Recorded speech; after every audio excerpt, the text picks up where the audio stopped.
game homestand tonight. Game 3 of 4 against Los Angeles. And welcome back to the booth. Todd Callis along with Chris Wheeler. Gary Maddox will join us in inning number 4. Phil's been playing well against all the Coast teams on this homestand, Wheels, but in particular, they always seem to fare well against the Dodgers. Yeah, and why? You know, when the first trip in this year and the trip to California, Todd, it was because of pitching. The Dodgers just didn't hit much. In this series, there's been a lot of offense for the Phillies because they're hot offensively right now.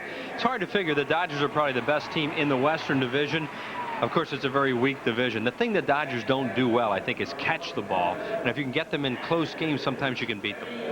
Phils and Dodgers tonight, a great pitching matchup. Sid Fernandez for the Phils, 22-year-old Ismael Valdez for the Dodgers. Back with the first pitch and lineups after this.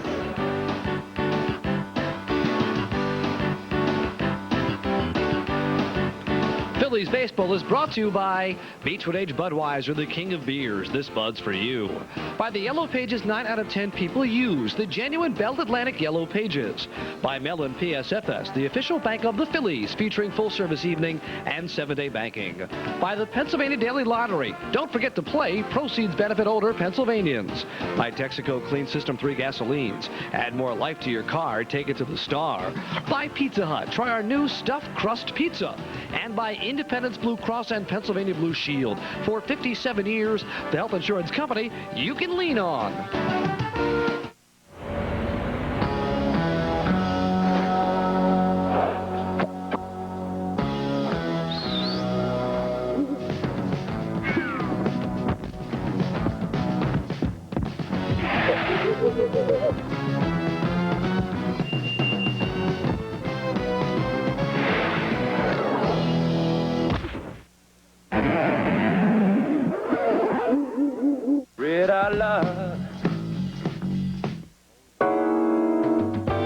Caravan has always been a great place to sit. For the new Caravan, we put a spin on that. Now you can roll the rear seat to where the middle seat goes. You can roll both seats out the back. You can roll the rear seat to the garage. You can roll the middle seat to the garage. You can roll both seats to the garage. You can roll that seat over here. You can roll this seat over there and back again. Okay, Caravan owners, let's roll. The new Dodge Caravan, just as original as the original. Hey, you out there, you're playing bingo like never before. It's bonus bingo. There's still lots of bingo fun. And that top $25,000 top prize, but now there are more chances to win, so don't stop playing until you scratch off your 5 lucky bonus spots. The Pennsylvania Lottery's bonus bingo. More spots, more chances to win, but hey, you knew that, right? Got it. Simply a gorgeous night here at Veterans Stadium for this Saturday evening contest between the Phils and the Dodgers. Sid Fernandez, signed originally by the Dodgers, will face his former team against Ismael Valdez. Let's take a look at that Tommy Lasorda lineup. Brett Butler leads off. He's in center field. Jose Offerman, the shortstop, bats second. Mike Piazza, the catcher, batting third. Eric Karros at first base in the cleanup spot. Raul Mondesi will bat fifth in right field. Delino DeShields red hot at second base, batting sixth. Tim Wallach, the third baseman, batting seventh. Chad Fonville in left field. He'll bat eighth. And on the mound is Ismael Valdez. Phillies go with Eisenreich, Van Slyken, Witten, Hayes, Stocker, Morandini, and Elster. Lenny Webster behind the plate. Sid Fernandez. If you're just tuning in, we'll tell you why some of those people are playing. Sid Fernandez, 6 straight outings without a loss for the Phillies. His first loss came in his first appearance. That was back on July 16th in Montreal. Since then, he is 4-0. 4-1 overall, and he has fared well. He's 6-1. Check that. He has pitched well in 6 of his last 7 starts. Brett Butler to lead things off.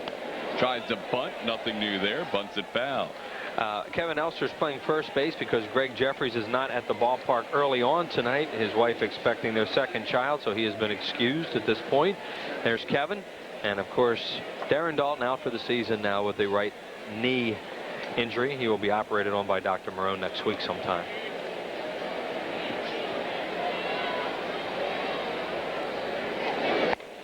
Fastball outside, 1-1. Sid in his last start went 8 innings, only allowed 1 run against San Diego in a 3-1 victory. If you take away his first outing in which he allowed 5 runs in 5 1/3, Sid has an ERA of 2.22 in those 7 starts. Opponents hitting just 187 against Sid this year, and that is fairly typical. Entering the season, Sid had a career mark of 209 opponents batting average against. You don't see many left-handed hitters in the lineup against Sid Fernandez, but Butler, of course, plays against everybody. In the air to right field, Mark Whitten will come in. First out of the ballgame. Left-handers just 3 for 29 against Sid since he's joined the Phils. Umpires for tonight's ballgame: Frank Pulley behind home plate, the animated one. Joe West at first, Gary Darling at second base, and Mark Hirschbeck at third. Phillies fresh off a 17-4 thrashing last night of the Dodgers. Tommy Lasorda and the gang did not get here to the ballpark till about an hour before game time. No batting practice, no infield. Sometimes a manager will just do that when things are a little messed up. And, you know, they've lost the first 2 games of the series. It's late in the year. You can only take batting practice so many times. So it looks as if Tommy had one of those nights where he said, guys, just come on out the ballpark. We'll play and see what happens. Jose Offerman batting .283. He's battling an 0 for 17 slump. Trying to make a bid in right center field, but Whitten gets over and makes the catch. 2 fly balls. Nothing new against Sid Fernandez. Yeah, the last time out, Todd, he actually threw a few ground outs, which was kind of unusual for Sid Fernandez. But when he throws his curveball, sometimes they'll hit ground balls off his curveball. For the most part, when he throws that rider, that fastball of his, they'll hit the ball in the air off him. Here's Mike Piazza carrying a .358 batting average to the ball game. 22 home runs, 61 RBIs. Piazza missed a good chunk of time in the beginning of the year with that torn ligament in his thumb. Piazza was not up, of course, in the National League when Sid was pitching so well in the National League. So this is the first time he's faced him.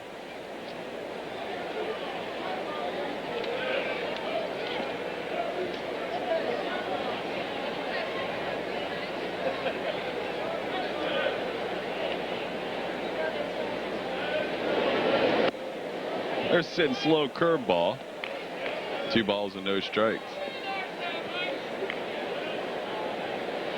That is Vince Piazza, Michael's father, and a whole bunch of Dodgers fans that they bring along to the ball game.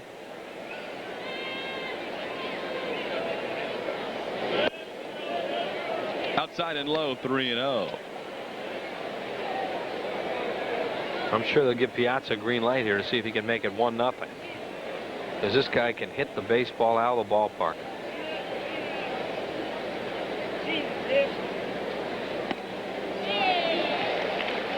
If my multiplication is right, Piazza's only 4 plate appearances away from qualifying for the National League batting crown. Right now, he would be leading Tony Gwynn by 1 point.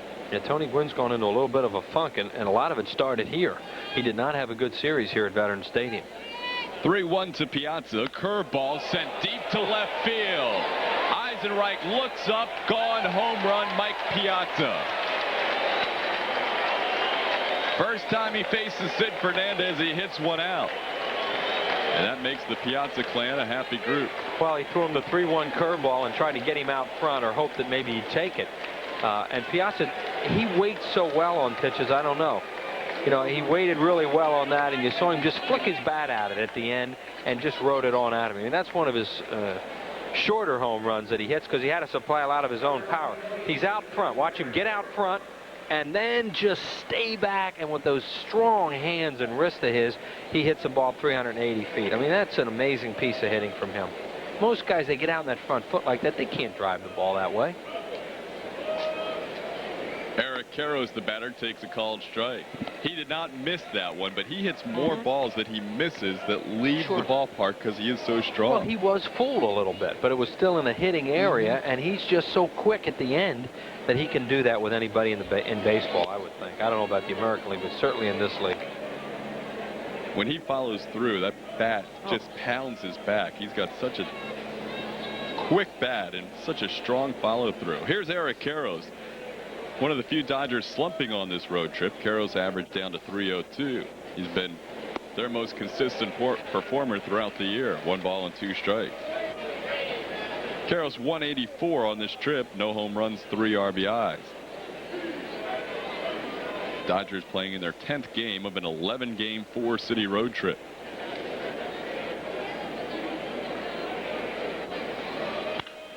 Yeah, they've been streaky too, kind of like their pitcher tonight, Valdez, who we'll get into later. But they lost their first 4. One in Cincinnati, got swept in New York, went up to Montreal, swept them, and now they've come down here and lost 2 so far. So they haven't had win 1, lose 1 so far. Ismael Valdez with a run to work with in the first inning. 1-2 the count to Karros. Inside, 2-2.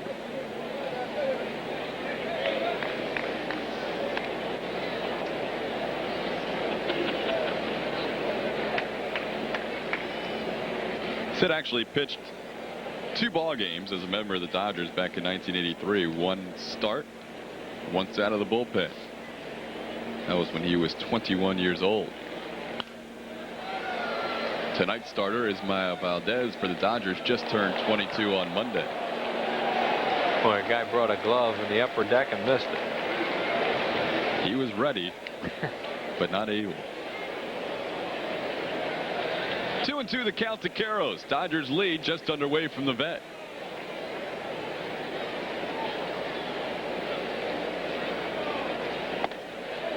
Outside, the count is full on Eric Karros. Happy birthday tonight to Sandy Bagley. Got a nice message from her husband Herb, who was a Dream Weeker at Phillies Dream Week last year and also lived at Bluebell Country Club. So happy birthday to Sandy.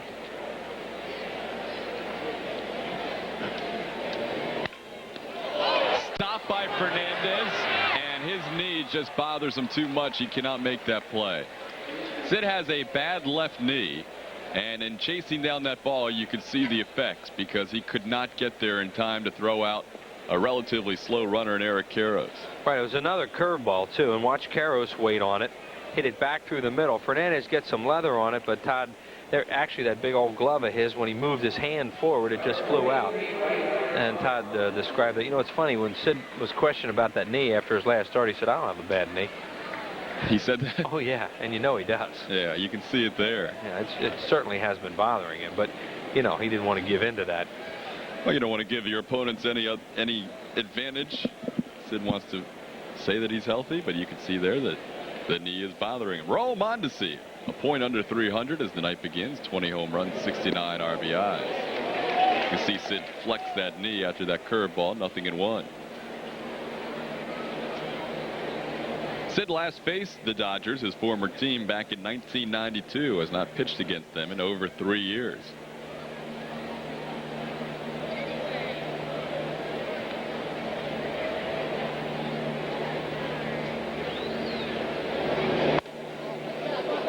Fastball outside, 1 ball and 1 strike.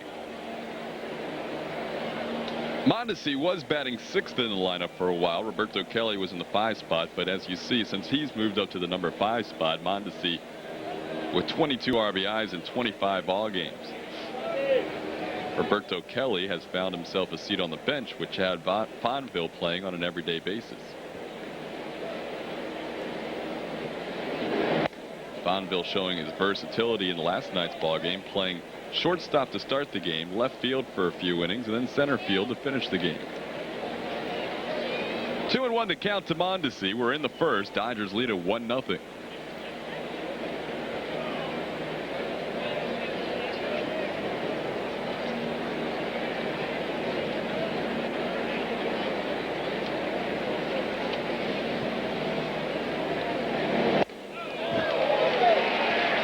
He'll chase some pitches. It's 2-2. Now Mondesi was locked into a 2-1 fastball that time, and he's just going to swing fastball, and he got it, but there's no way he could hit that pitch.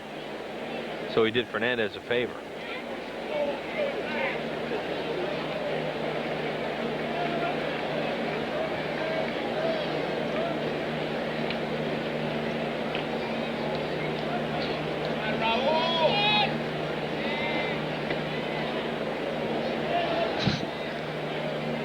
Bug of some sort bothering Sid.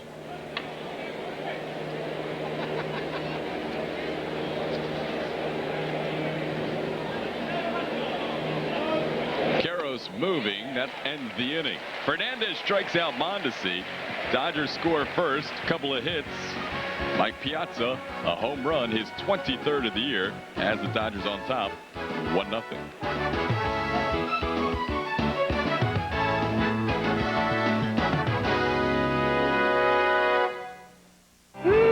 Good ski cap. Sunday, September 10th at 1:35, the Phillies play the Astros. And fans 14 and under receive a free tomato red ski cap with a Phillies logo, courtesy of Campbell Soup. Call 463-1000. Who's worried about the air we're breathing? Who's controlling emissions and expanding the use of non-polluting fuels? And who's already decreased the pollutants in our air by more than 3 million tons a year? Who? People like you. People who live here. People who know what you care about.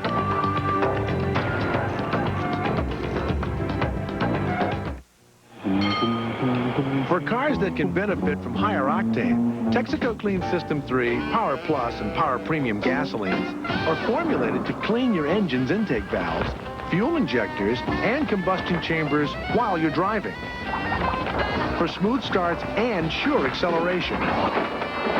Just give us 5 tanks. And you may feel like you've left your old car behind. Oh, add more life to your car. Take it to the star. Bottom half of the first inning, Phillies turn to bat. Let's take a look at the lineup from Jim Fregosi. A little bit different lineup tonight. We mentioned why earlier. Mickey Morandini at second, Kevin Stocker at short, Jim Eisenreich in left, Mark Whitten the right fielder, Charlie Hayes at third, Andy Van Slyke in center, Lenny Webster catches, Kevin Elster's first major league game at first, and Sid Fernandez on the mound. Dodgers go with Chad Fonville, Brett Butler, Raul Mondesi, Wallach, Offerman, DeShields, and Karros around the infield. Mike Piazza, who's given the Dodgers a 1-0 lead. For this guy, tough right-hander, Ismael Valdez. 22-year-old Ismael Valdez facing the Phillies as a starter for the first time in his career. Starts off Mickey Morandini with a strike, 0-1. Yeah, they have not seen much of him, just a couple innings in relief. Pitched 3 games against the Phillies last year, all out of the bullpen, 2 2/3 innings, no runs allowed. He's pitched a lot of innings for the Dodgers this year. You see it at 151 in the third, but you know he goes 8, 7, 9. He has pitched at least 8 innings in 5 of his last 7 starts. And if he was in any other city in America, he would be the toast of the town. But he has taken a back seat to Nomomania. He is another signee of that Mike Brito, the famous Panama hat guy with the radar gun behind the plate at Dodger Stadium that people see so often, who originally signed Fernando. I guess he can only scout when they're on the road. He's always busy at Dodger Stadium. So far, everything away. That seems to be the book on. Pitches away a lot and has a pretty good curveball. Might see the curveball here, 2-2. That's a fastball in the dirt. And the count runs full on Mickey Morandini. And they are playing Mickey Morandini as severe overshift because of the fact that Valdez is pitching him away. They have Brett Butler shading him well over towards left center, and then you see Fonville.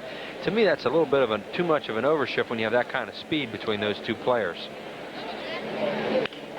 On the ground, pulled. Karros needs help from Valdez, and Morandini out by a half a step. Pretty good timing play there because that ball was so deep to Karros, and he had to throw that a long way and lead the pitcher Valdez. So he has to wait for him and then lead him, and throws it right up where the pitcher wants it. I mean, a player always wants that ball up where he can see it and then go get the bag. They don't want to have to be looking for the ball and then try and find that bag. Here's Kevin Stocker batting .216. Stocker's been on base a whole bunch lately, taking a lot of walks.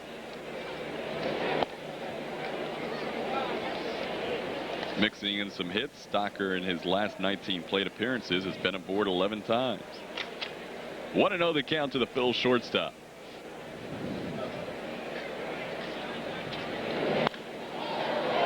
Popped up, DeShields waits. 2 outs. Valdez last year held the National League to a league low 120 batting average against. He was used primarily out of the bullpen, made just one start last year. This year he's making his 21st start, 27th overall. Eisenreich the batter. Jim Eisenreich batting .317, and his average has been rising since LA has come to town. And that's nothing new for Eisenreich. Oh, he just kills the Dodgers. Look at that. And his career numbers aren't far from that. His career numbers in 100 at-bats against LA, 43 hits. Look at that, 430 over 100 at-bats. Towards the hole, but he should be retired by Queiroz, and is. Strong start for Ismael Valdez. We head to the second. Dodgers lead 1-0.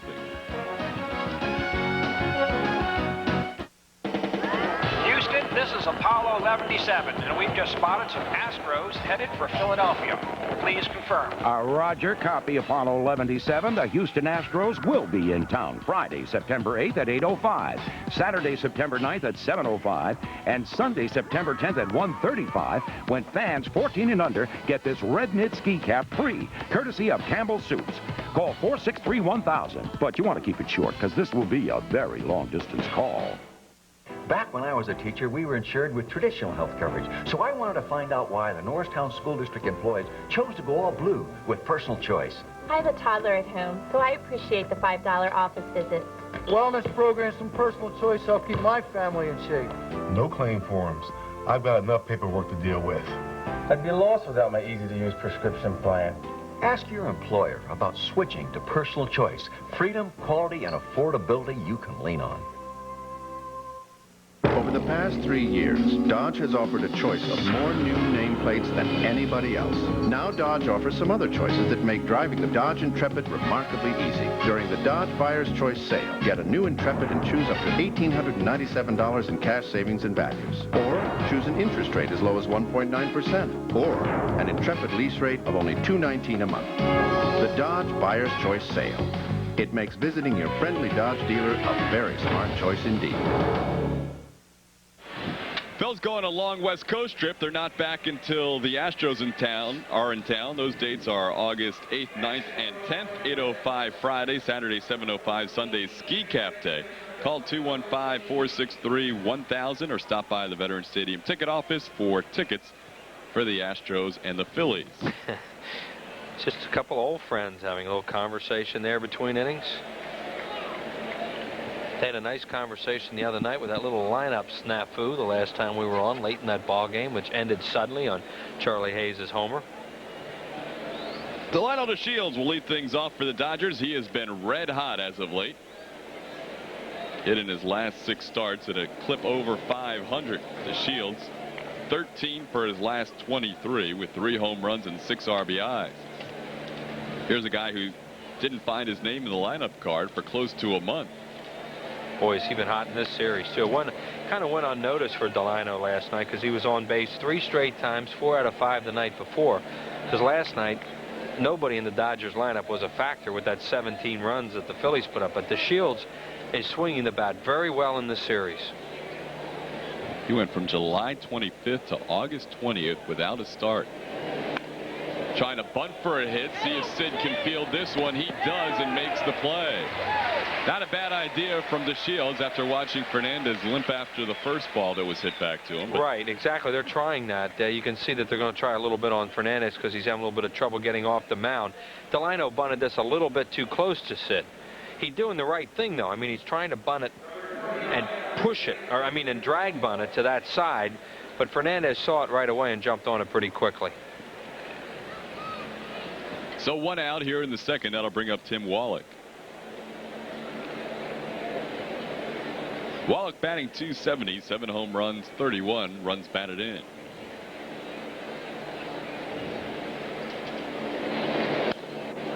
Out into the upper deck, 0-1. The Phillies with a win tonight would move into first place in the wild card chase. Because even if they win and Colorado wins, Colorado will pass the Dodgers in the West, and the Phils will be tied with LA and possibly Houston if the Astros win as well.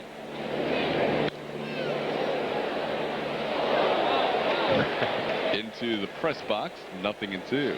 Happy anniversary, number 44, to Gene and Harriet Kaplan of Cherry Hill, New Jersey, as Jim Fregosi looks on. And happy birthday to Rose Field from Glendora, New Jersey. Longtime Phillies fan. That comes from her family in Cape May, New Jersey, and also from us. She's 78. I get some letters from a lady named Rose Field who calls herself the Old Gray Mare. I wonder if it's the same person. Probably a heck of a chance. Happy birthday, Rose. Nothing and 2 on Tim Wallach.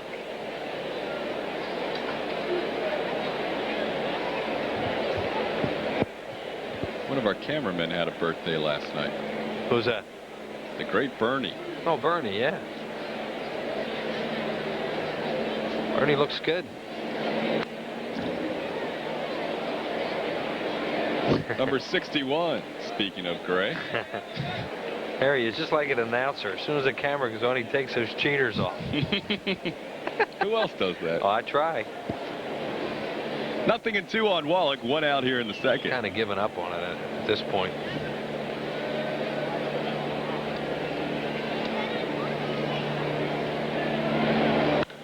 Ground ball to Hayes. 2 away. Soon he gets a rare ground ball. It's normally on a curveball. And there you saw it was a curveball to Tim Wallach, and he gets on top of it, so he'll get a tendency to get a ground ball out of it once in a while when a hitter gets out front. Perfect night for Kevin Elster to make his first start at first base. Yeah, because he shouldn't get a whole lot of action down there. There's Kevin Elster. In fact, there were times when Kevin Elster was a shortstop for the Mets and Sid pitched, and they put Hojo at short. Put his bat in the lineup because they knew there wouldn't be a whole lot of ground balls that night, and they wouldn't need Kevin's glove as much. That's the way Davey used to work it with Sid Fernandez with the Mets.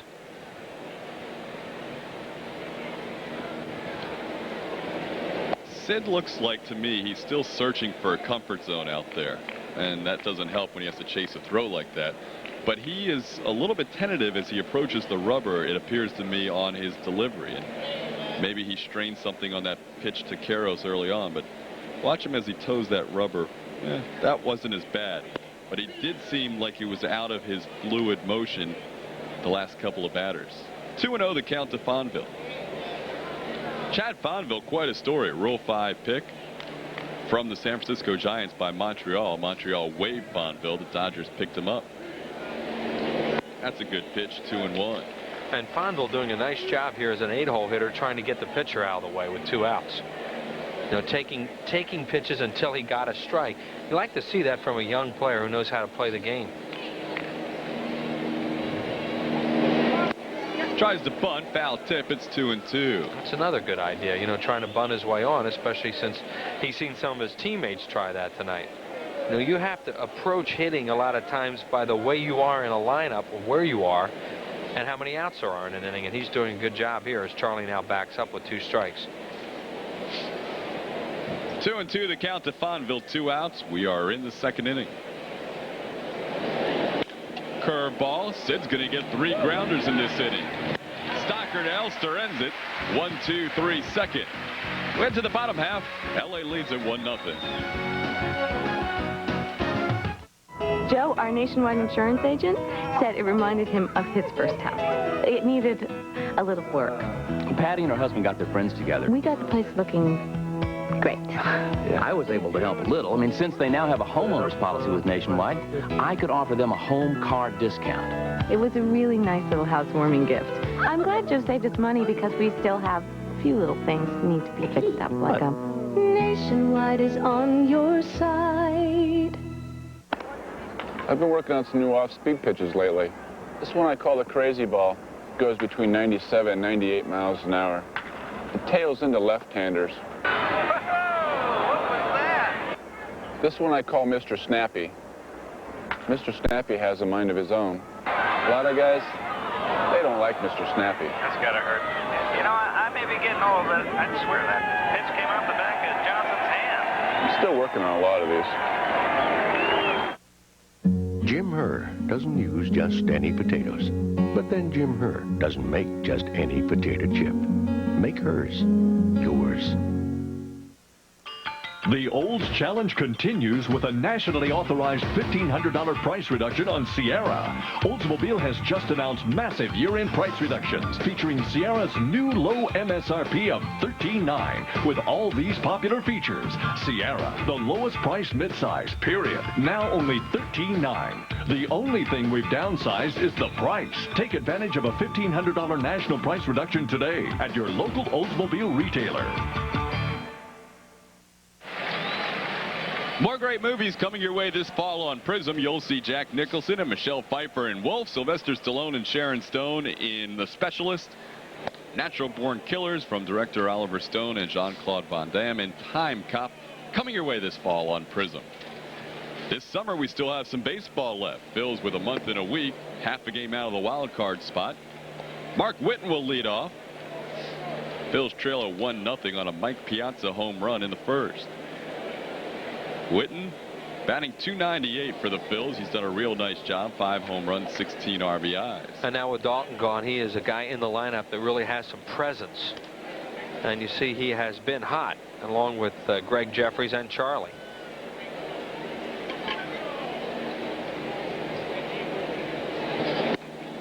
Strike in the knees, it's 2-2. Whitten's a guy looking for a job next year. You know, he's come over here and done a really good job, and I'm sure he's opened some eyes in this organization. The Phillies will probably try to sign him, I would think.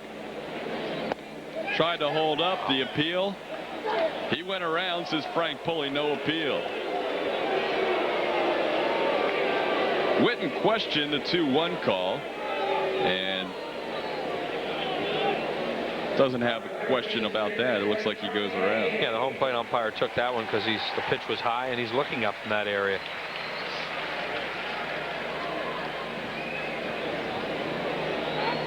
There's Charlie Hayes. Valdez has retired the first 4 he has seen tonight. Starts Hayes off with a strike, 0-1.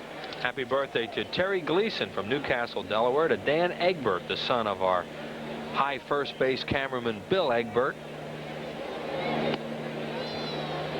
And while we're talking about cameramen who have birthday, how about the Charlie O'Gara? His birthday's coming up tomorrow. He's our high home cameraman. Wow. Does a wonderful job. Year after year. All kinds of camera birthdays. There's Charlie. Happy birthday, Charles.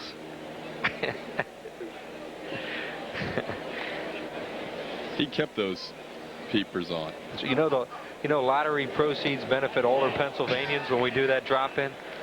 Yeah. That's Charlie. Hayes strikes out swinging. Valdez has retired the first 2 in the inning on strikeout. Valdez has a good curveball, and it is as advertised. There it is, and you see Charlie Hayes pull off and chase it. It looks to me like he's only throwing really fastball and curveball so far, and so far that's been plenty.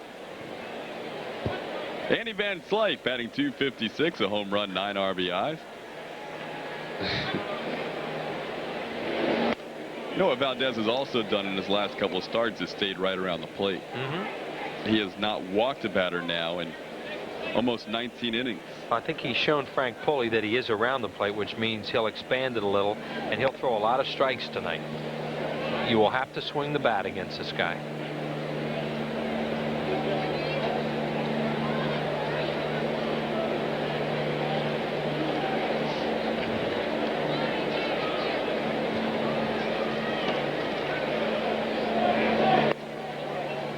Outside and low, 2-1 to Van Slyke. Phil's playing game 9 on a 10-game homestand. They have gone 7-1 in the first 8. And overall, they have won 9 of their last 11.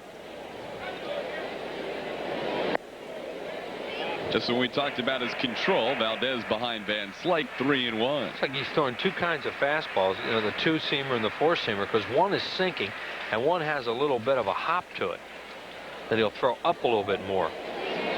That one.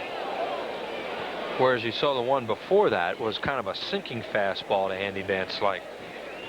So basically, you know, when you do that, you're throwing 3 pitches. You're throwing 2 kinds of fastballs and a curveball, and then if you want to take and different speeds on your curveball, be a pretty effective pitcher. Foul territory. Wallach a chase. Can't quite get there, and his knee may have hit that tarp. Oh, that had to hurt because he never slowed up. He went straight into that tarp, and obviously there is no give, and Wallach has had some knee problems over the years. The ball wasn't hit very high, Todd, so he didn't have a chance, you know, or he didn't look down before he got near that tarp. And now the crowd reacts to Tommy coming out of the dugout. You always get a kick out of Lasorda when he hits the field, but he's concerned about Wallach.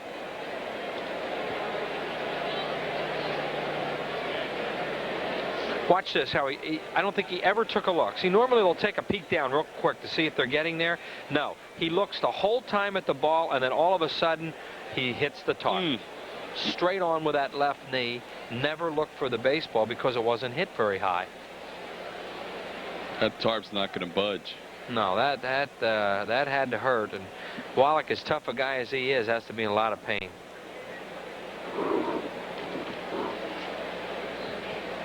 So we mentioned he's had a lot of knee problems throughout his career. He's had ankle problems, knee problems, but he's always been a guy that battled it and would stay in the lineup as much as he could. And he's trying to keep himself in the lineup right now. This year he went on the DL with back problems. Bulging disc in his lower back put him on the DL. He's a guy that likes to play a lot of games. Obviously, at his age, he can't quite play as many as he wants to, and he's struggling out there. That thing's going to really stiffen up on him, too, you would think. He's going to talk himself to stay in the game. See, never looks down until the last split second when it's too late. He senses that he can't get the ball, and here comes the tarp, and he takes it on. If he'd have taken one peek at it, that wouldn't have happened, but that's the kind of player he is. He knew the ball wasn't hit that high, and he did everything he could to go catch it. Wallach stays in there. The count is 3-2 on Andy Van Slyke.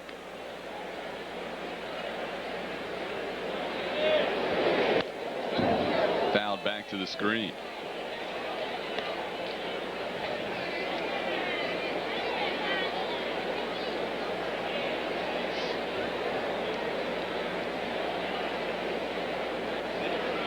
Phils this year against Los Angeles 7-1,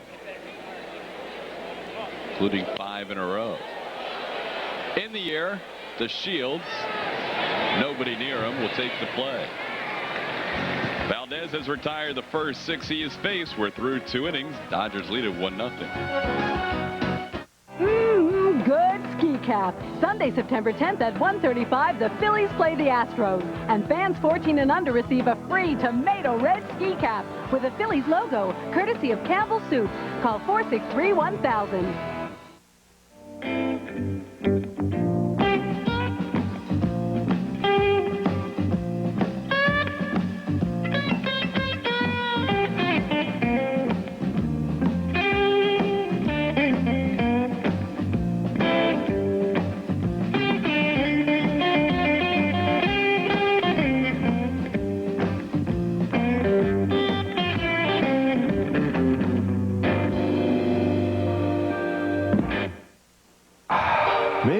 MasterCard, so you can use one card for practically everything. Maybe you'll get one because no card is more accepted. Or maybe you just like to save 15% on that altimeter compass stopwatch. Presenting Master Values, immediate savings on all kinds of things.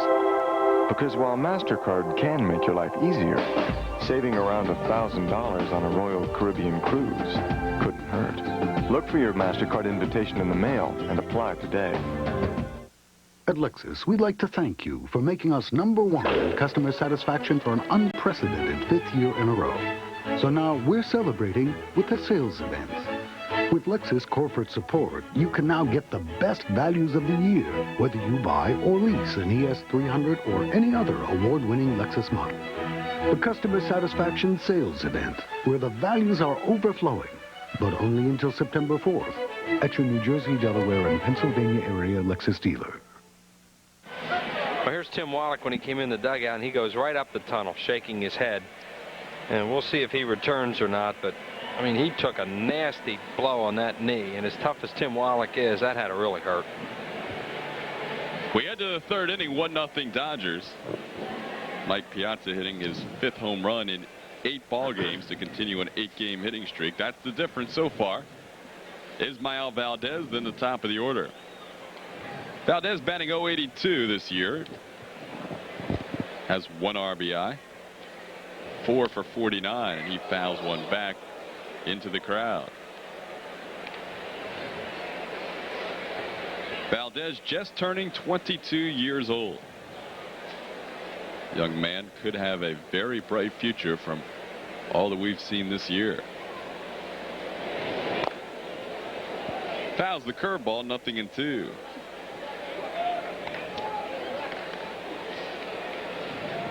Here's Mitch Webster, who has a hamate bone problem in that right hand. The veteran switch hitting outfielder. And he obviously is on the disabled list. That just happened to him recently. Fastball gets the opposing pitcher. Strikeout number 2 for Sid Fernandez, who's now retired 5 in a row. I'd never heard of a hamate bone until about 3 years ago. Yeah. Now a lot of people are, you've heard about it a lot, especially recently in this town. There you see the cast on his hand. Well, of course, Dave Holland's famous for that. Scott Rowland, the good-looking young third baseman the Phillies have in their minor league system, had surgery for that in spring training this year. Dave Hollins broke a hamate bone he didn't think he had left. Yeah. This year. Called strike to Brett Butler, who flied to right his first time up.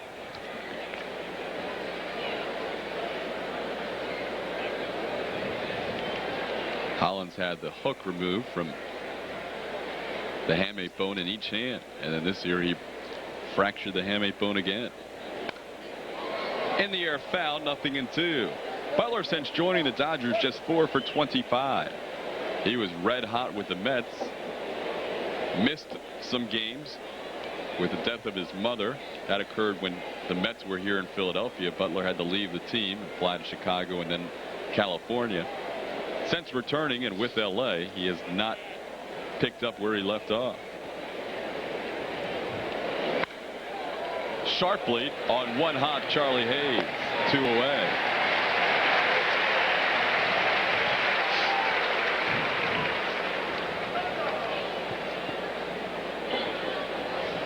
That'll bring up Jose Offerman. He flied to right his first time up.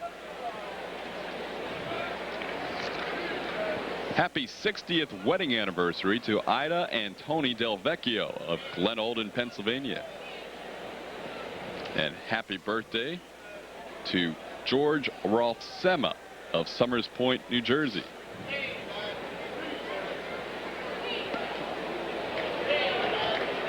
Nothing in 1 to count to Jose Offerman.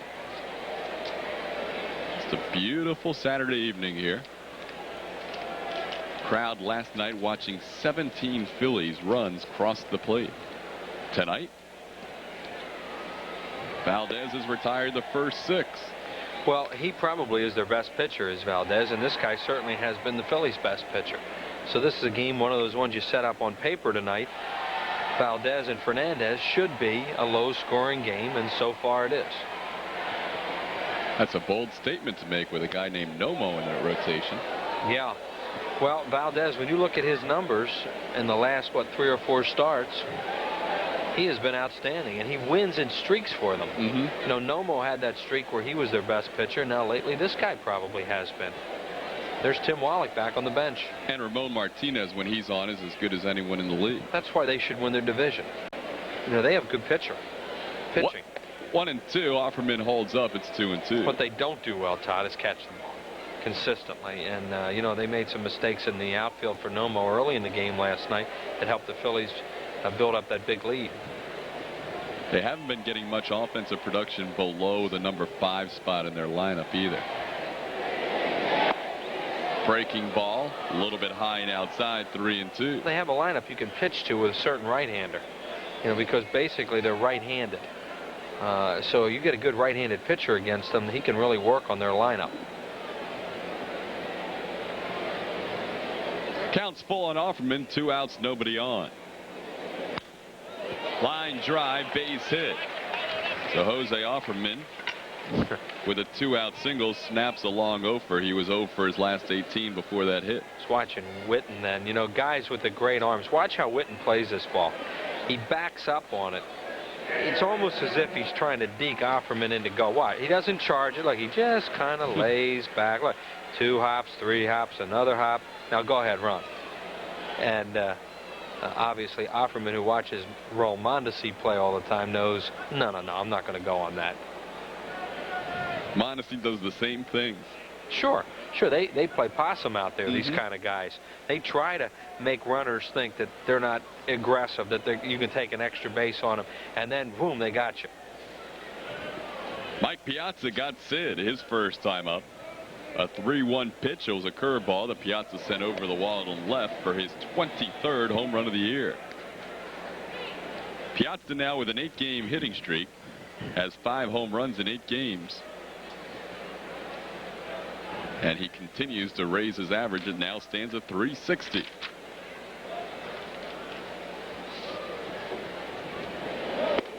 Big swing, no contact. Piazza, the first Dodger in their history, hit 20 home runs or more in each of his first 3 seasons. Sid usually has a high pitch count. 50 pitches were only in the 3rd.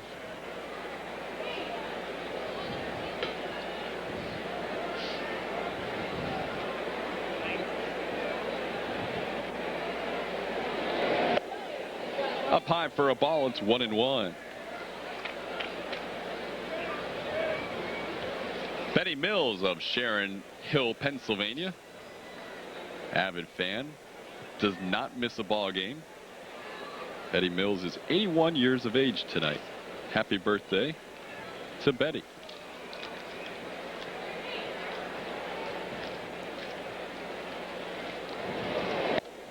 A little late on that fastball. 1 ball and 2 strikes. So far, Piazza has not been able to catch up with the fastball as Padres looks on.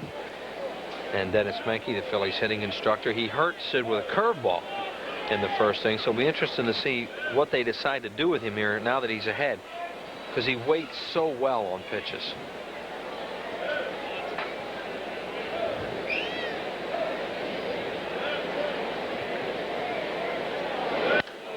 Fastball fouled into the upper deck. It stays 1-2.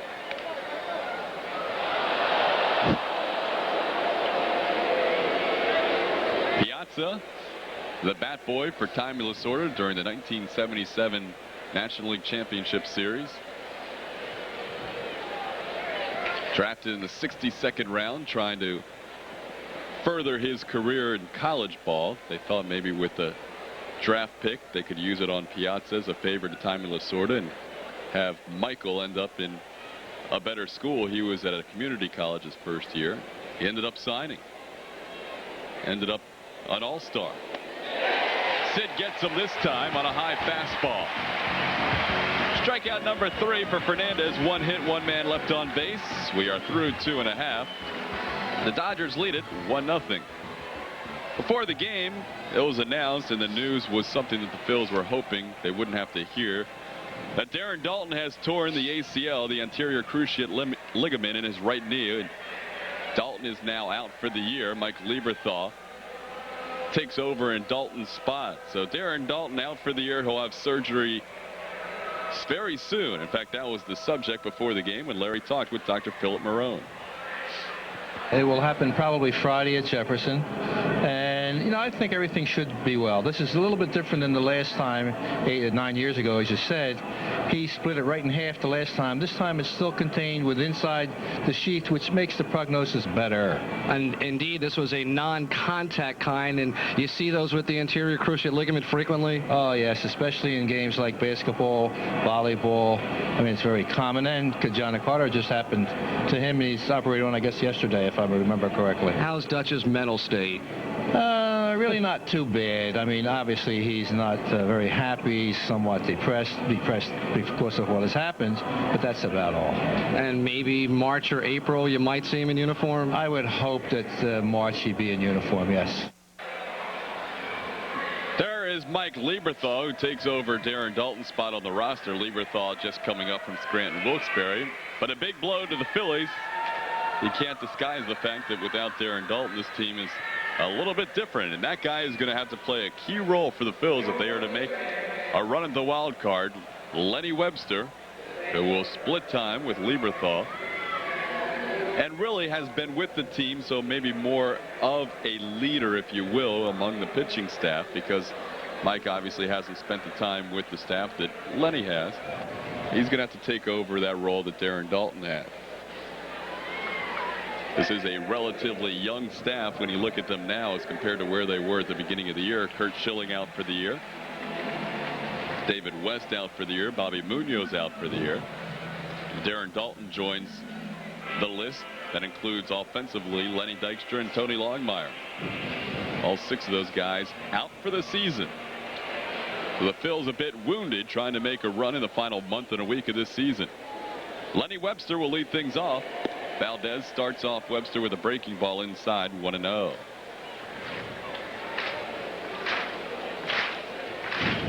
Valdez has now gone 19 2/3 innings without walking a batter. He's retired all 6 he's faced so far tonight.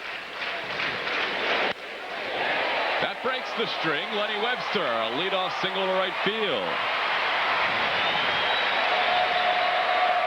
Well, Lenny knows the importance that he's going to play in his role throughout the rest of the season now with Darren gone. A little bit different mindset, knowing he might be in that lineup on a more regular basis.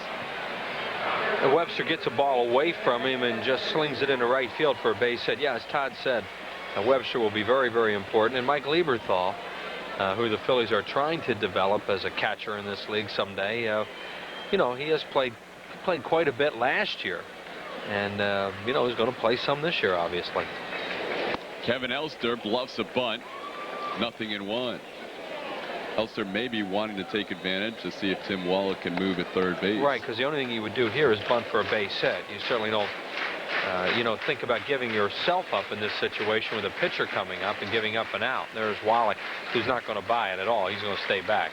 He banged his knee on a tarpaulin last inning. Could be 2. The Shields off from in and the turn. Perfect double play ball for the Dodgers. And now 2 outs and nobody on. There's a great wintertime gift for all fans 14 and under. With the weather, it's hard to think about the winter, but it's not that far away. Red Philly ski cap is yours if you're 14 and under. Compliments of Campbell Soups. Make sure to plan to come out for the last game against the Astros on Sunday, September 10th, a 1:35 start. You can call 463-1000 or stop by one of the many local Ticketmaster outlets. Sid Fernandez, the batter, has not fared well this year as a hitter. He has had trouble, as mentioned earlier, with the knee and hasn't yet gotten comfortable at the plate. He fouls that one away, 1-1.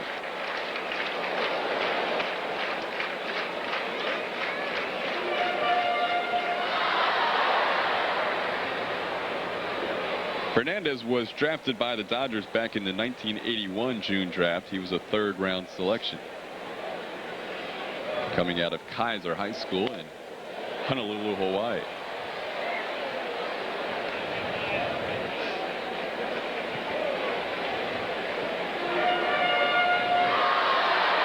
One ball and 2 strikes on Sid.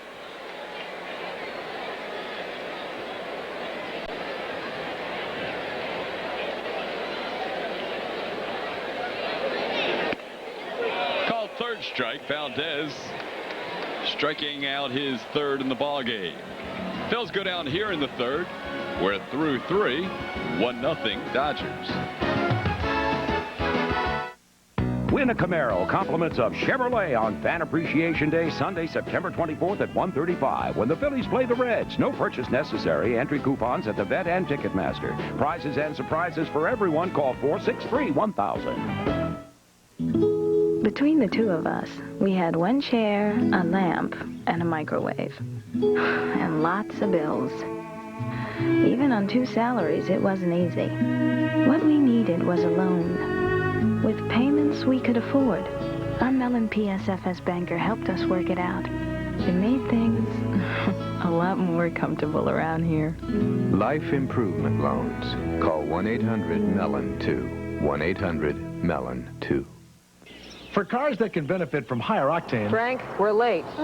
Texaco Clean System 3 Power Plus and Power Premium are formulated to clean your engine's intake valves, fuel injectors, and combustion chambers while you're driving. For smooth starts and sure acceleration, just give us 5 tanks, and we think you'll see a difference. A word of advice, though. Maybe you'd better leave the windows rolled up. Add more life to your car. Take it to the star. Everything you've ever dreamed of. Dream Week, suiting up every day in your own Phillies uniform under the beautiful Clearwater, Florida sun. And you can rub elbows with Boa, Cash, Taylor, Luzinski, great stars of the Phillies past. Phillies Dream Week, your chance of a lifetime to live out your dreams. So call 215-938-1200. You can see right above the number that less than 10 spots remain. That is Bonnie Vukovic right there holding a new baby. It is not Bonnie and John's baby. It is Joni and Jim Fregosi. That is Joni Fregosi right there in the red top, and that's their new daughter Lexi. As Jim has his wife, a new baby in town. Baby born at the end of July when the Phillies had that off day in Atlanta, and he went home to Florida. 4th inning, Wheels. And you're going to stay on color, huh? That's correct. Gary Lee is not with us tonight. He has an excused absence. I have no idea what it is, but he's been excused. He didn't tell us. In fact, come to think of it, I didn't ask. I forgot he was gone. I introduced him in our pregame. Here's Eric Karros to lead things off. Larry Rosen tells us he's taking one of the boys back to school, so that was certainly an excused absence for Gary. It is that time of year already, huh? Yep. Last homestand of the unofficial summer, Labor Day weekend, will occur while the Phils are out on the West Coast. 1-1 to count to Karros, who bounced a single back off the glove of Sid Fernandez his first time up. Phils only have, after tomorrow, 2 more homestands remaining. A 3-gamer with Houston, and then a week and a half with Florida, Cincinnati, and Atlanta. Well, this month of August has finally helped them catch up on home games. For a long time, they had played the fewest number of home games in Major League Baseball, but they've been home a lot here in the month of August, and they've done pretty well, especially in this last homestand. 17 out of 20 after tonight, or after tomorrow night, will be at home, and then they head on the road. San Diego, San Fran, LA.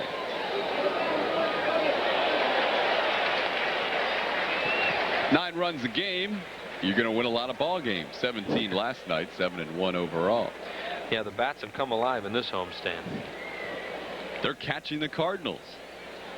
Phillies have been last in home runs for seems forever, but they're only 5 behind St. Louis now in home runs.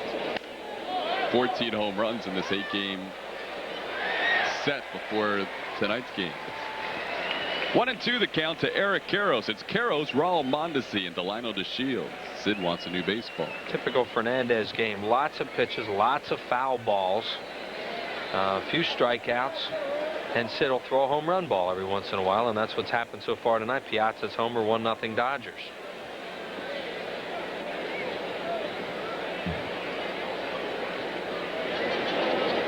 Outside, it's 2-2.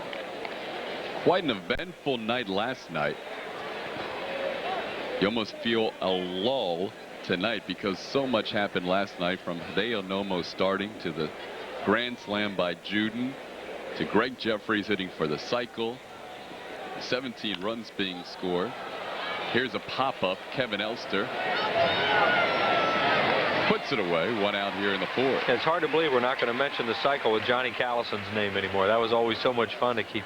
I saw where Johnny was quoted in the paper today saying he was getting a lot of publicity from that over the years, but we'll drop his name still once in a while. One of the great ex-Phillies and good guys around this ball club, and a guy who's contributed to our Dream Week program a lot over the years. 5,107 games worth of publicity. Yep. That's how many games it took for somebody else to duplicate the feat of hitting for the cycle. And when Callison did it, it had been about 30 years since Chuck Klein. We'll have to promise Johnny, Todd, that every time we mention Greg Jeffries hitting for the cycle, we'll say, hey, broke Johnny Callison. There you go. So then we've basically eliminated Chuck Klein from our conversation. Yeah, we'll have to probably do that. Since 1933, 2 Phillies have hit for the cycle. 1 last night. Greg Jeffries, who is not with the team tonight, at least as of right now. He may try and join them later if his wife has their second child. He left the ballpark when his wife went into labor before the ball game. Certainly wish Greg and Melanie the best. Their one son Jacob, and expecting baby number 2 tonight. 1-1 to count to Mondesi. He struck out his first time up.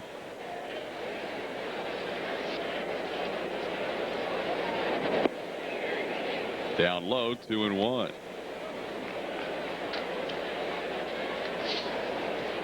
Sid's allowed 3 hits so far. He has not walked a batter, and he has struck out 3.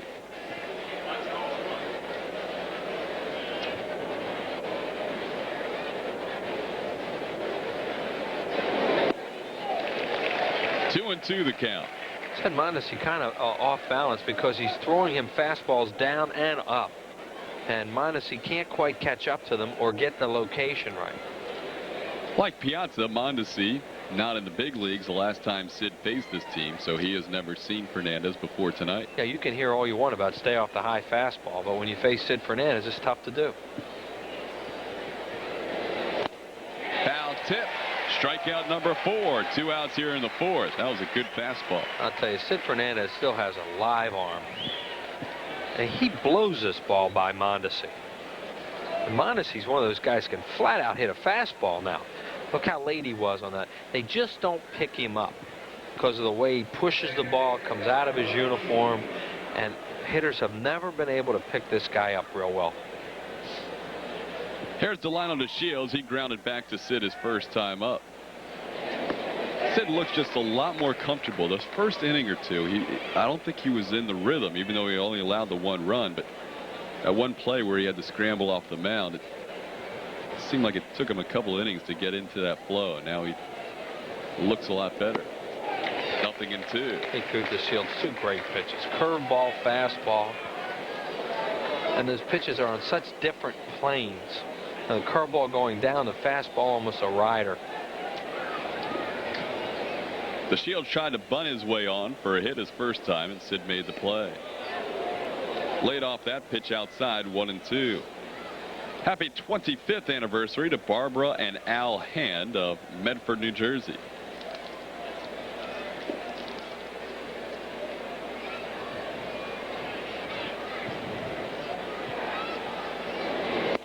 Swing and a miss. It gets Delino DeShields. Fernandez is now retired. 9 of the last 10 he has faced as we head to the bottom of the 4th. 1-0 LA.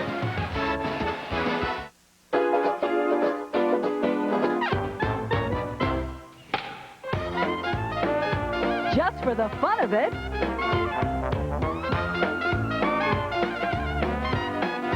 Just for the fun of it. Come watch the Phillies play the Florida Marlins. Monday, September 18th, Tuesday, September 19th, Wednesday, September 20th, and Thursday, September 21st. All at 7:35. Call 463-1000. The Olds Challenge continues with a nationally authorized $1,500 price reduction on Sierra. Oldsmobile has just announced massive year-end price reductions featuring Sierra's new low MSRP of $13,900 with all these popular features.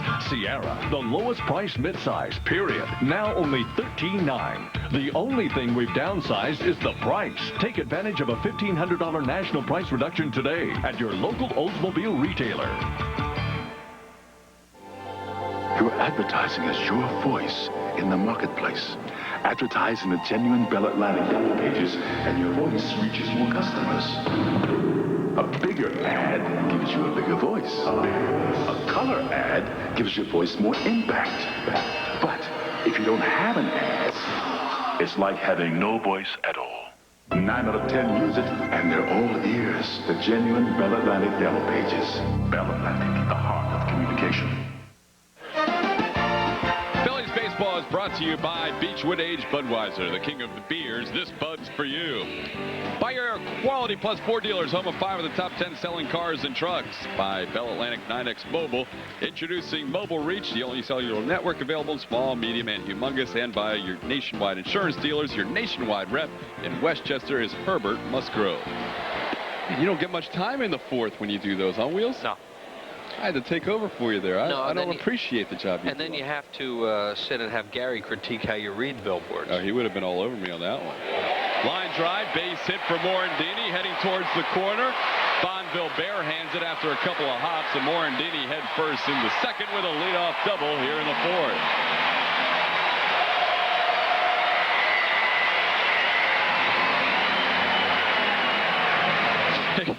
Mickey might have some dust in his eye. Yeah, he's not real proud of that slide, but he likes the double. Hit it hard. Nice job by Fonville here. Plays it off there on one hop, and that gets Morandini thinking, well, I better hustle. I'm going to belly whomp it in there. And he gets a little more belly than whomp. He's a leadoff runner on second base, and now Kevin Stocker will try and move him to third. Right, now this is the kind of game you look like it's going to be a tough game tonight, where a run is going to be important. This is where the Phillies need to get him over and score a run that way and execute fundamentally well. Stocker around the bunt, takes it high and away, 1-0. Yeah, they put that on, it would appear, through Larry Boa, that they want a Stocker to bunt the ball. They're not going to say pull it. You know, they're going to say get the bunt down and see if you can get Morandini to third. Maybe because Valdez has been staying away to every hitter.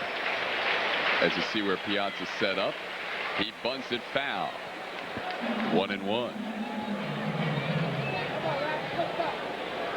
Two-hole in the lineup as Boa goes through the signs again.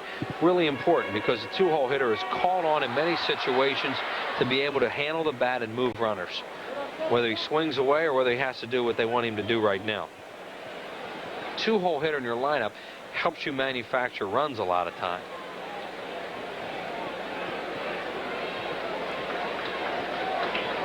On that play, they had Wallach just retreating to third and telling Valdez to take the third base side.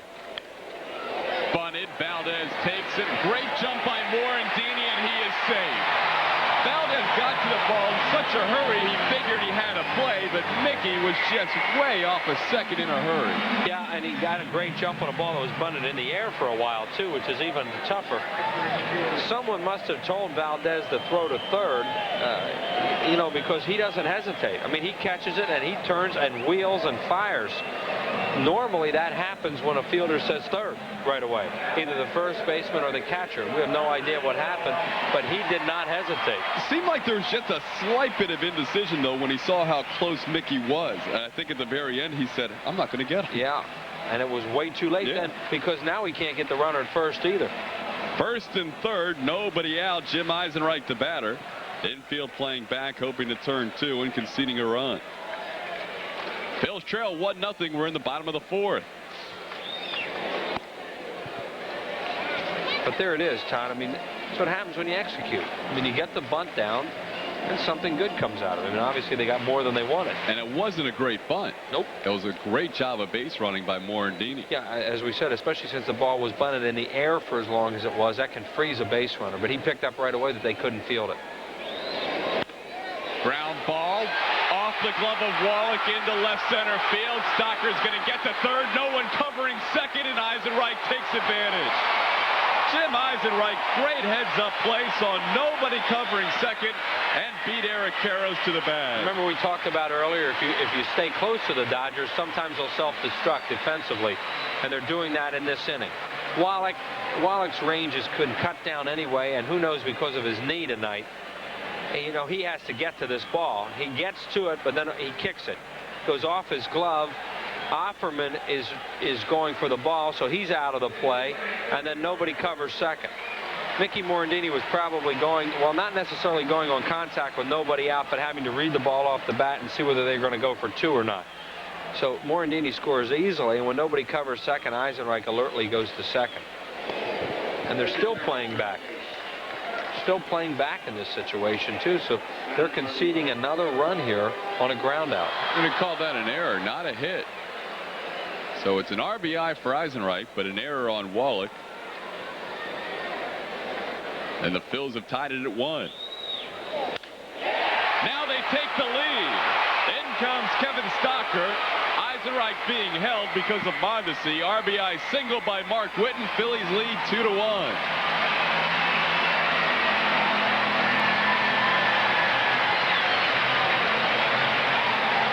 Eisenreich did not get a great jump.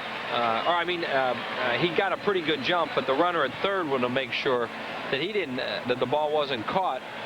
So then Larry Boa had to hold him. There you see Witten hit a semi-line drive into right field. Eisenreich coming around third kind of stumbled over the bag a little bit when Boa held him up. So they made sure with nobody out, they didn't give Mondesi a chance to add to that assist total of his. Most other right fielders, you probably send the guy there. Yeah. Because he was pretty deep. But Mondesi has such a gun, and Witten knows it too. Because Mark's probably second in the league behind Mondesi. So nobody out, first and third. And this is an inning where the Dodgers have had some problems with their defense and have set up a potential bigger inning for the Phillies because they have not made the plays. A bunt turned into a fielder's choice, an error by Wallach, giving the Phils a couple of extra outs to work with. Here's Charlie Hayes leading the team with 10 home runs and 72 RBI. Here comes 73 home on the RBI to left field. Witten's going to try and get to third. He'll get there. Hayes into second, head first, safe. Phil's doing everything right in this inning. They lead it 3-1, still nobody out.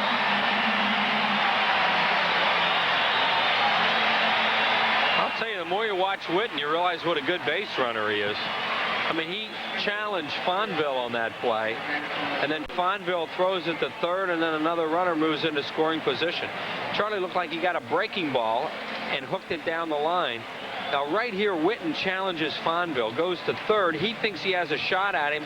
His throw is way offline, and then that allows Charlie Hayes to move into second with some aggressive base running.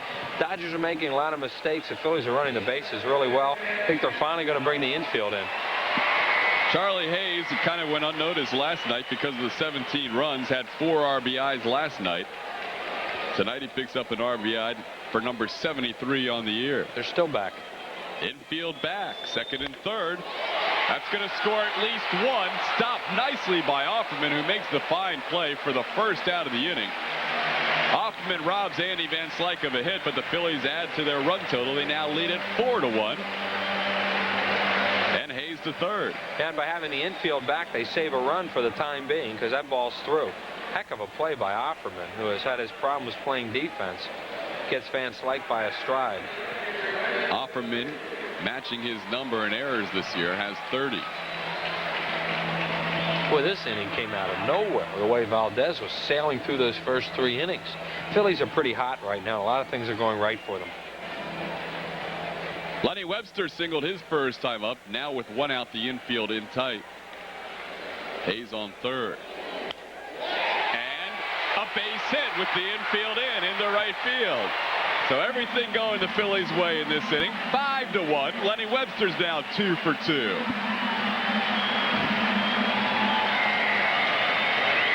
Valdez can only chuckle. Yeah, it's amazing in this sport when you get hot. See Tommy not happy. You get hot, and all of a sudden, all the things that were going wrong for a while, they go right. I mean, the Phillies would have gotten that run anyway because they were going on contact on that play. But, you know, when you're not going good, he catches that ball. There's 2 outs, and a lot of things in this inning would have been different. Swing and a miss, 0-1. Valdez has not allowed 5 runs in a start since July 9th at Cincinnati when he got knocked out in the 4th. And he may have himself to blame in this inning for some of this because of that play at third. You know, trying to make a big play when he still had a 1-run lead. Rip, fair ball, left field line. Fonville chases it down. Lenny Webster to third, being held there. Kevin Elster with a double. The Phils with second and third, still just 1 out. You were serious when you said this came out of nowhere. Oh, yeah, they're really hot. Tommy Lasorda's looking like, you got to be kidding me what's going on in this series. Fonville right here actually plays that pretty well. I mean, if he doesn't grab that with his bare hand, he fumbles it at all, would have given Boa a chance to score Webster. But when he did that with a catcher running, he had to hold him even with 2 outs. Some stirring in the Dodgers bullpen for the first time. 5-1 Phillies still batting. 1 out, second and third. That's Jim Bruschi loosening up. Sid hits a line drive foul, 0-1. Yeah, Bruschi came in last night. I think he's got an 81 ERA, something like that. He came in his major league debut and happened to run into that buzzsaw last night. He has, you're right, an 81 ERA, and he gave up 2 unearned runs to boot. Valdez has been pitching so well, has to wonder what happened in this inning.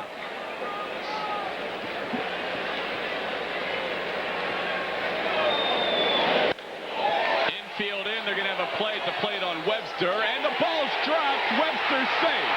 You have got to be kidding me. The Dodgers are self-destructing, and the Phils are catching every break in the inning. 6-1, Philadelphia. There goes Tommy up the tunnel. Phillies are playing the contact play here where they go on contact when the ball hits to the infield. And Vince Piazza looks on as Mike drops the throw.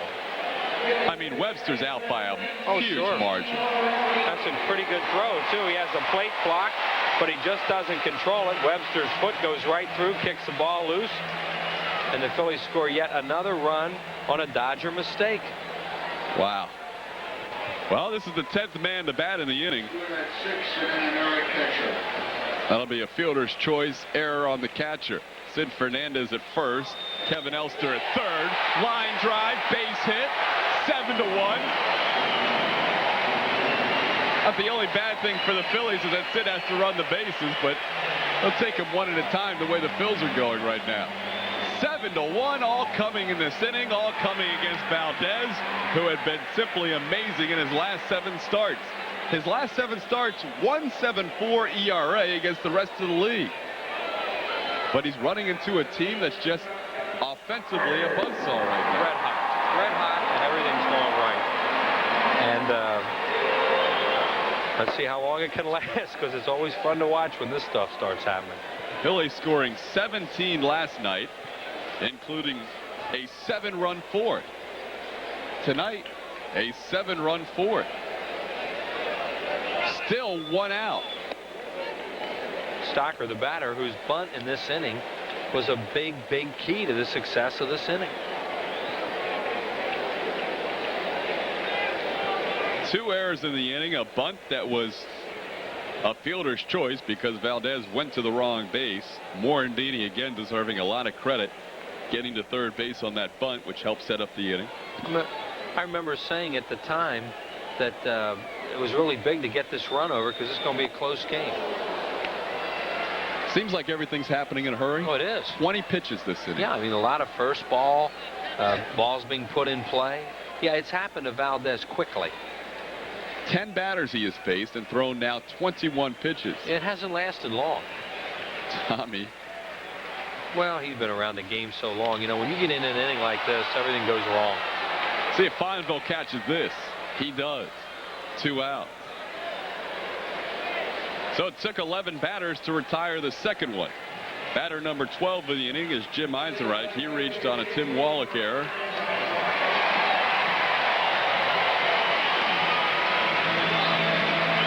Phillies, who couldn't score 7 runs in some series this year, have now twice scored 7 runs in the 4th inning on consecutive nights.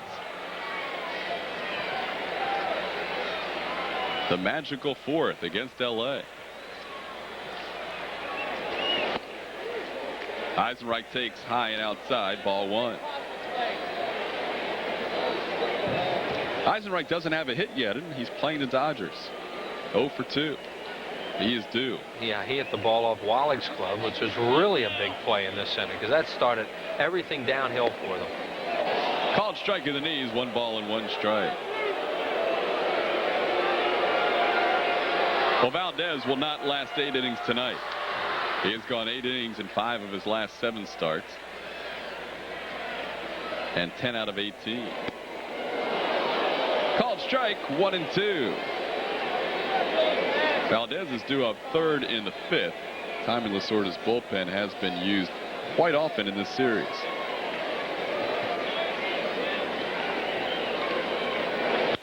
Line drive, base hits. It'll go just 1 base. Fonville tosses it back in. First, second, and third now. The base is full. And the opportunity for yet another potential slam. Phils have hit 2 in this homestand. Mark Whitten will bat with the bases juice. So sort of trying to get Valdez through this inning. As you mentioned, he's due to bat third, Todd. And he's used so many pitchers in this series. Well, Tommy trying a little bit of everything in this road trip. First, he issued a 2 o'clock curfew for his team for the rest of the trip. That came last week. Tonight, he brought them out late. 1 hour before the game, the team showed up.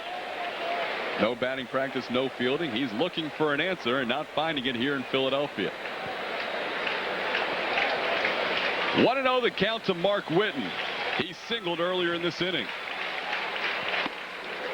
Good pitch on the inside corner, 1-1.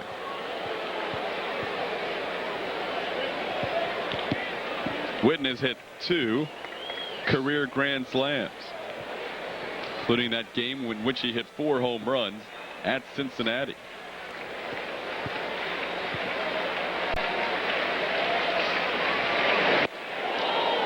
One and 2.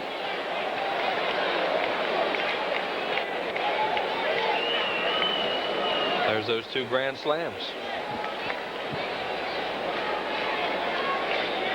Phils have scored 7. They still have the bases loaded. 2 outs.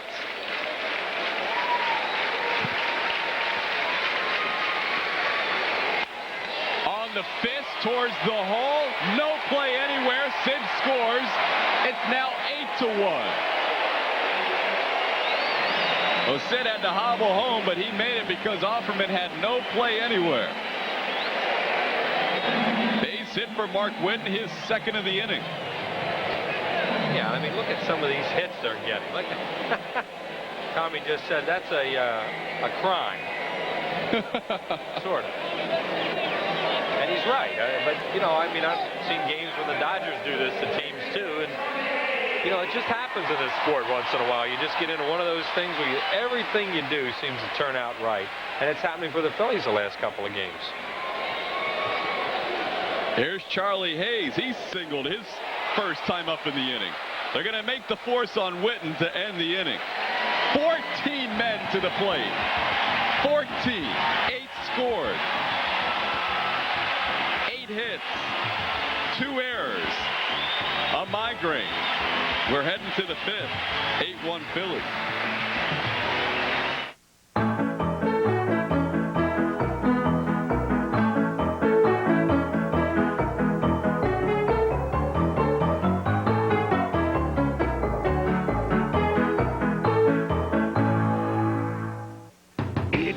And it happens only once a year. The betters are going up, and America's best sellers are moving out. It's Ford's factory authorized clearance now at your Quality Plus Ford dealer. With cashback and option discounts, you'll save over $2,900 on Ford F-150, America's #1 truck, and over $2,300 on Ford Ranger. Every Ford truck is clearance price to move. This is one event that's too big to miss. Hurry in for the best selection during Ford's factory authorized clearance, only at your Quality Plus Ford dealer, and save.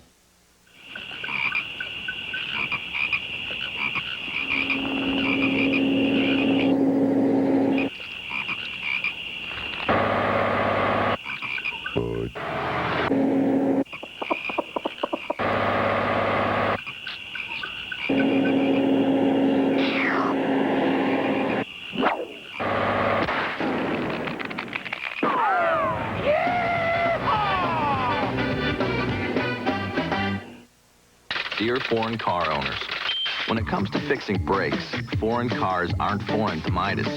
That's why we offer same-day brake service and guaranteed brake shoes and pads for as long as you own your car. そして今あなたがお持ちの国産車外車をマイダスへお持ちいただくと Get 25% off guaranteed brake shoes and pads. That's 25% off brake shoes and pads for any car at the Midas International Brake Sale. Vilket språk man än talar, detta är ett erbjudande värt att bromsa för.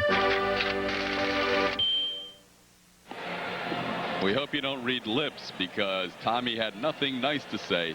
Talking to no one in particular, it looked like. Yeah, well, he's just upset. You know, he says, let's go right there. You know, they just had a horrible inning to the Dodgers.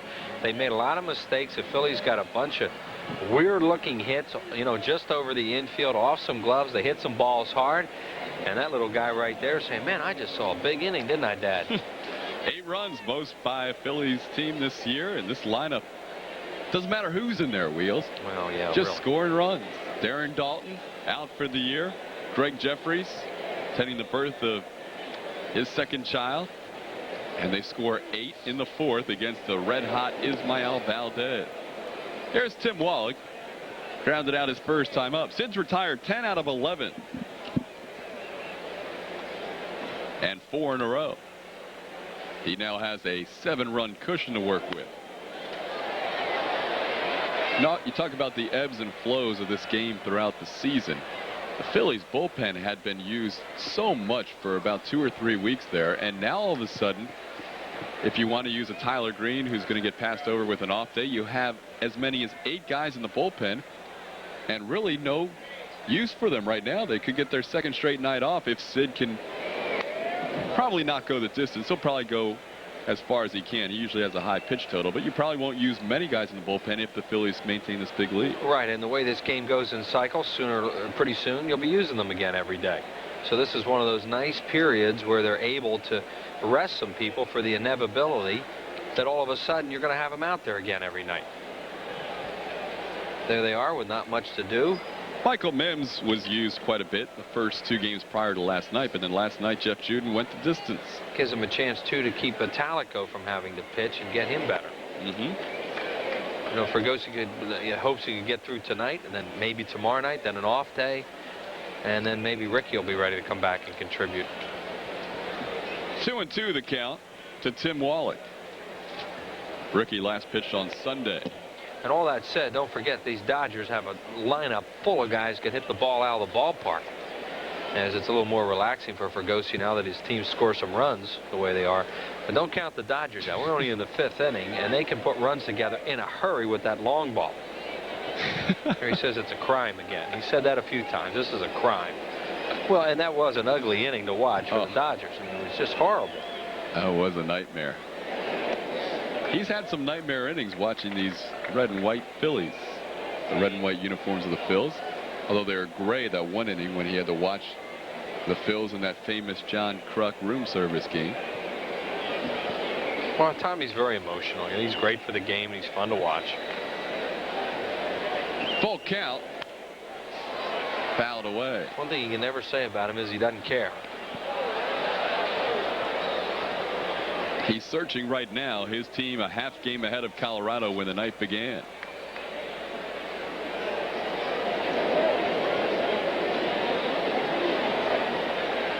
Phil's lead at 8-1. If you left us for about 15 minutes, you missed an 8-run fourth.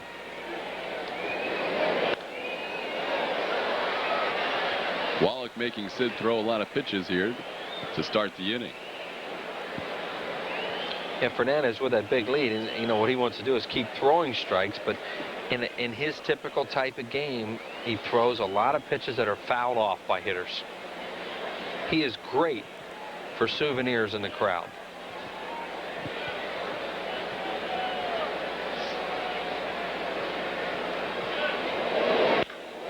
Hit hard to center field. Wallach's really battling that knee. I mean, he could barely get to first base on that line drive that he smoked, but right at Andy Van Slyke. Yeah, and he couldn't get to a ball in that big inning, which you know, contributed mightily to the Phillies scoring the 8 runs. Now, sometimes, even though a guy's playing hurt, you know, there comes a point where, you know, it might be a negative, and you might have to take him out of the ball game. And that guy plays as hard as anybody. Watch him coming out of the box. I mean, he tries to bust it, and he just can't go. Here you see how it hurt. You know, he came up short. Chad Fonville grounded out his first time up. Fonville with a 10-game hitting streak. 0-1.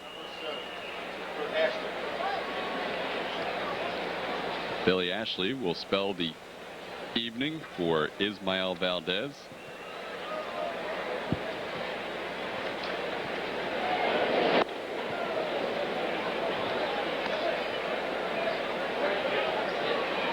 Sid now has thrown 80 pitches tonight. Has not walked a batter, has struck out 5.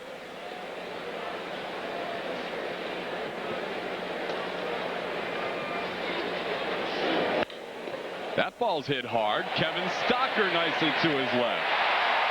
When it rains, it pours. 2 outs. I mean, 2 balls hit hard in this inning. 2 outs. Phillies probably hit about 8 balls that should have been outs in that last inning. Right, and this is what happens. You know, the Phillies have everything going right for them. Now the Dodgers are smoking some balls, and they, of course, go right to somebody. Nice play by Stocker to his left and gets a guy who can fly, Chad Fonville. Stocker continues to play impressive defense, especially here at the vet. Here's Billy Ashley. Ashley came on in last night's ball game and had a hit in his only at bat, batting .240 on the year. This guy is a real strikeout machine when he's not hitting well. That's Jim Bruschi, who will make his second big league appearance, trying to improve on that ERA.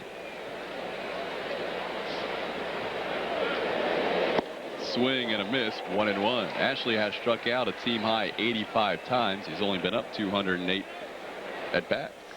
Yeah, that projects to a lot of whiffs if you were to get 400 at bats or 500 at bats. 1-1 to count.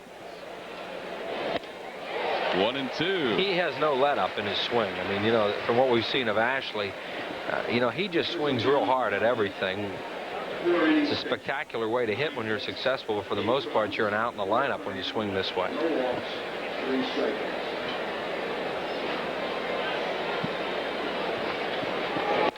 Called third strike. Strikeout number 6 for Sid, who is now retired 13 out of the last 14 he has faced. And the Phils have a commanding 8-1 lead as we're through 4 1/2.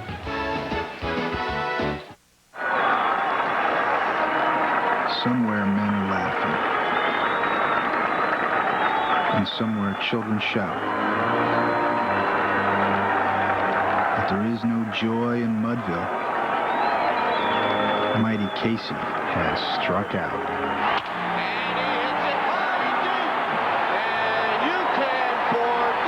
Maybe they should have traded him for Bonds. Whether you're negotiating a deal, Okay, if you're good, I'll read you a story. Come on, make it 2. calling in an order, Skip the strawberry. We want chocolate. scheduling a meeting, I'm at the Big Artichokes. or simply checking in with the boss, Honey, is it okay if I stay another half hour? the most important thing Hello? is that the call goes through. A mobile phone is only as good as the system it's on. Choose Bell Atlantic 9X Mobile. Call 1-800-255-BELL. The power was out and I was thirsty. I felt the bottle with straight sides. Could have been a soft drink. Could have been cough syrup. Then I felt a curved bottle and I could already sense that distinctive taste in the back of my throat. Grabbing a shapely Coca-Cola Classic, I retrieved a box of animal crackers. And after taking that first satisfying sip from that Coca-Cola bottle, I shook a few animal crackers into my open mouth. Bummer. Baking soda. Travel provided by U.S. Air. U.S. Air now offers the only daily non-stop service between Philadelphia and Frankfurt, Germany. Here's how Tim Wallach injured his knee early on. This looping pop-up near the stands, and he never gets to look at the tarpaulin because it isn't hit very high, and he goes bang in there with that left knee. Man, he didn't let up at all, and Wallach has tried to play through it, but he can't any longer. You saw it in the last at bat how he was hurting. So Tim Wallach will leave, and former Philly player Rick Parker will come in and play third base for the Dodgers. And there's a new pitcher, Jim Bruschi, will come on, and he would like to wipe out that ERA. In his first ever big league appearance, it lasted just 1/3 of an inning in last night's 17-run affair. Allowed 4 hits, 5 runs, 3 of them earned. Walked 1, struck out none. Bruschi came on in that 4th inning for Hideo Nomo, who lasted just 3. So the Phillies in successive nights have knocked out Nomo in 3 innings and Ismael Valdez after 4. That is quite an accomplishment against any 2 pitchers, but especially the 2 guys who have been going so well for the Dodgers all year long. There you see Nomo. Even with last night's outing, he is 2nd in the league in ERA, and Valdez coming into tonight was 3rd in the league with a 2.74 ERA. But that will change, although 4 of those runs were unearned, 4 earned runs in 4 innings. Tom Candiani pitched the first game in this series. He went 6 1/3, allowed 4 runs, 2 of them earned. Phil's been putting up some runs in bunches. 15 men to the plate. Right? Check that. 14 men to the plate last inning. Great play, Karros. Bruschi covering. And Ismael Valdez saying, where is that defense when I was in there? Yeah, and Van Slyke has been picked twice because Offerman got him in the middle of that big inning, finally get them an out. And now Andy comes up again and gets picked there by Eric Karros on a fine play. And Bruschi, even though you always say, hey, you got to be over there, those are kind of plays a pitcher freezes on sometime. See him, though, immediately breaks as soon as the ball's hit. And if he had hesitated at all, Van Slyke would have had a base hit. Here's Lenny Webster. He had 2 hits in 2 at-bats, including a hit in that 4th inning. Phillies scoring 8 runs and leaving the bases loaded in the 4th. 5 different Phillies batting twice in the inning. Off the end of the bat, the Shield's on 1 hop. There's 2 away. But Bruschi has already reduced his ERA from 81 to 27 in 2 batters. Final line on Valdez, 4 innings, 8 hits, 9 hits, 8 runs, 4 earned. Did not walk a batter, struck out 3. Dodgers committing 2 errors in that 4th inning. Kevin Elster doubled in that inning. He's 1 for 2 on the night.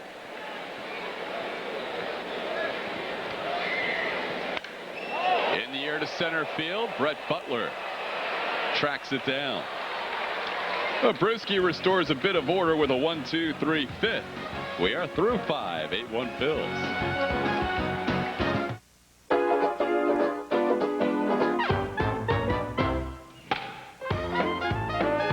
Just for the fun of it.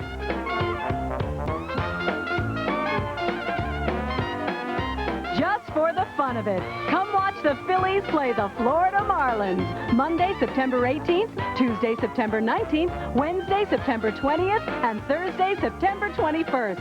All at 7:35. Call 463-1000. Some people hate to stop for gasoline. We do it for a living. Just going from one Sunoco station to another. Checking to make sure a gallon is truly a gallon. That the octane you pay for is the octane you get. That the gasoline is as good coming out of the pump as it was coming out of the refinery. So next time you're moaning because you have to pull over for gasoline, think of us. We have to stop 1,183 times this year.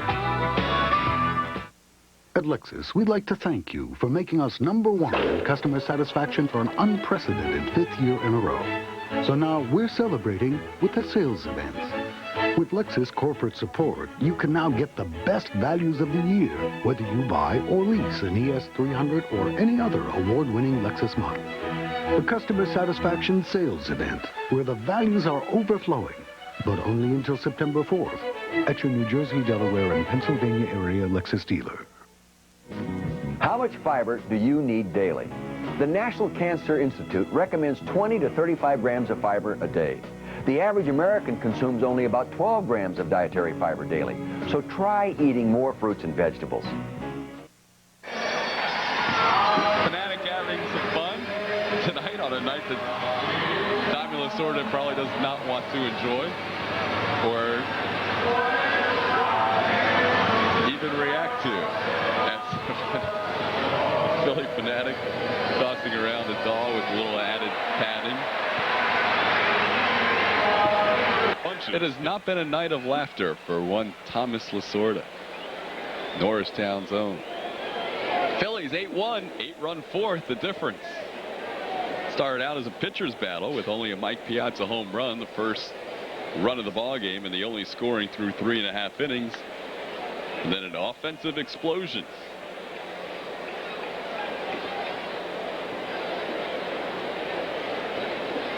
Brett Butler 0 for 2, flat out and grounded out, and takes a pitch outside for a ball.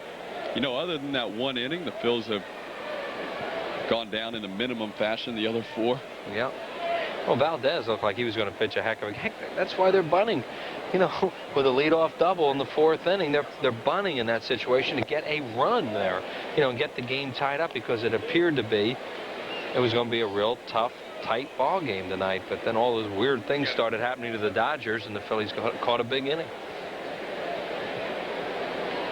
If the Phils win tonight, they will be in a tie for first place for the wild card standings regardless, because they will have caught the Dodgers, who may be in second place behind Colorado if the Rockies win. And if the Rockies lose, the Phillies will pass Colorado and either be alone in first place for the wild card hunt or be tied with Houston, depending on what the Astros do. And I get your full scoreboard at the end of this half inning, Wheels. I'd volunteer to do it, but this is your night, you know. 2-1 to Butler. You know what normally happens is I leave after 3 innings and I come back and the team's fallen behind somehow. Well, that was for 7 weeks. Yeah. That happened. Now it's a different scenario. Those were 7 of the longest weeks I've ever watched. It is amazing, the transformation from the team that raced out to 37-18, then the team that played for a month and a half, and then this Phillies team that's scoring runs in bunches. 3-2 the count to Brett Butler. And there's really no explanation. None. That's exactly right. You cannot explain it.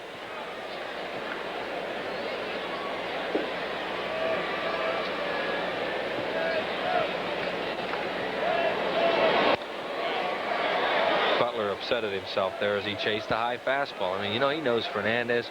They're down by 7 runs. He's trying to get on and get something started for the Dodgers, and he chased ball 4, which is very unlike him. But that pitch is hard to stay off a lot of times.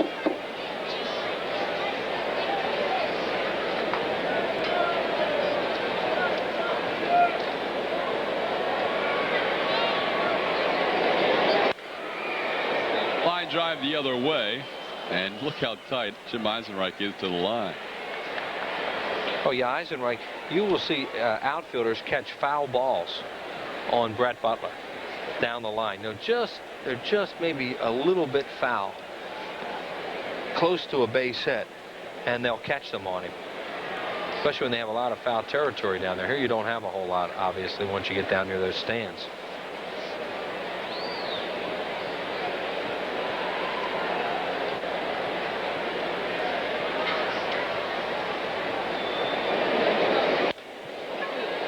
Charlie Hayes' head right at Eisenreich, but on one hop. Typical Brett Butler at bat there. He just battled, and finally hit a ball the other way that nobody could catch. Just trying to put it in play, and he does.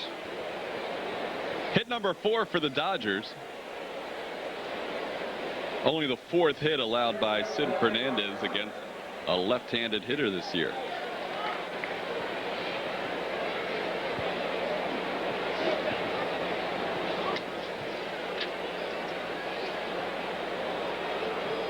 Jose Offerman has one of the 4 hits, singled his last time up.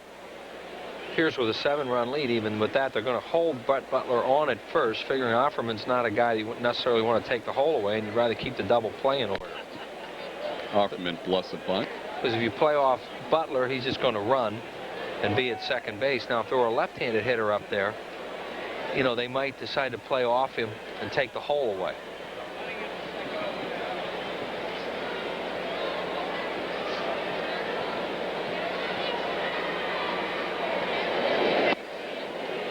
Inside, it's 2-0.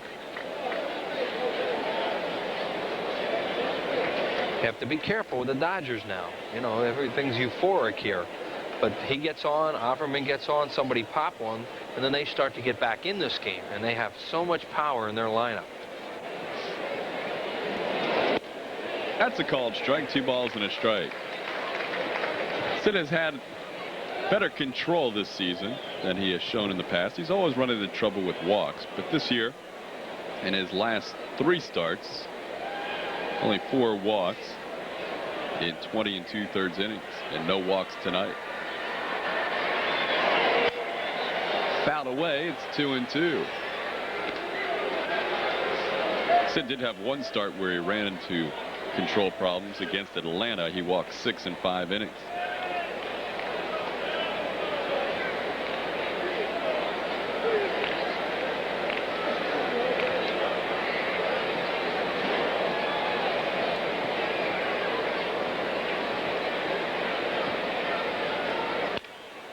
Broken bat looper to Morandini. 1 out here in the 6th. Offerman looked like he got himself out there. Sid fooled him with a ball in on his hands. You know, he doesn't throw many balls inside. It's probably a mistake as much as anything. Sid has been flexing his shoulder a lot out there. You know, he's been doing that throughout the game, and you see him do that a lot during a game anyway. And he's already at 99 pitches, so after this inning, we'll see. But they need him to pitch some innings. There you see Johnny Podres, and no one has called the bullpen as of yet. Mike Piazza, the batter, homered his first time up. Swing and a miss. That bat just cracks around his body and hits him in the back. Right, and you see there's nothing wrong with Sid Fernandez. I mean, he just fires that fastball, and he just threw a fastball and jammed the hitter before that.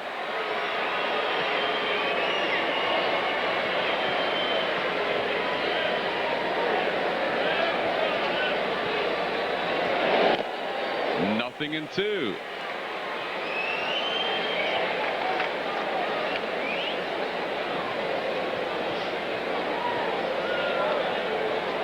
In his career, Sid has pitched well against the Dodgers. Doesn't have a good record to show for it, 7-7, but a 2.74 career ERA against LA. But his first outing against them in over 3 years. Ahead of Piazza, nothing in 2.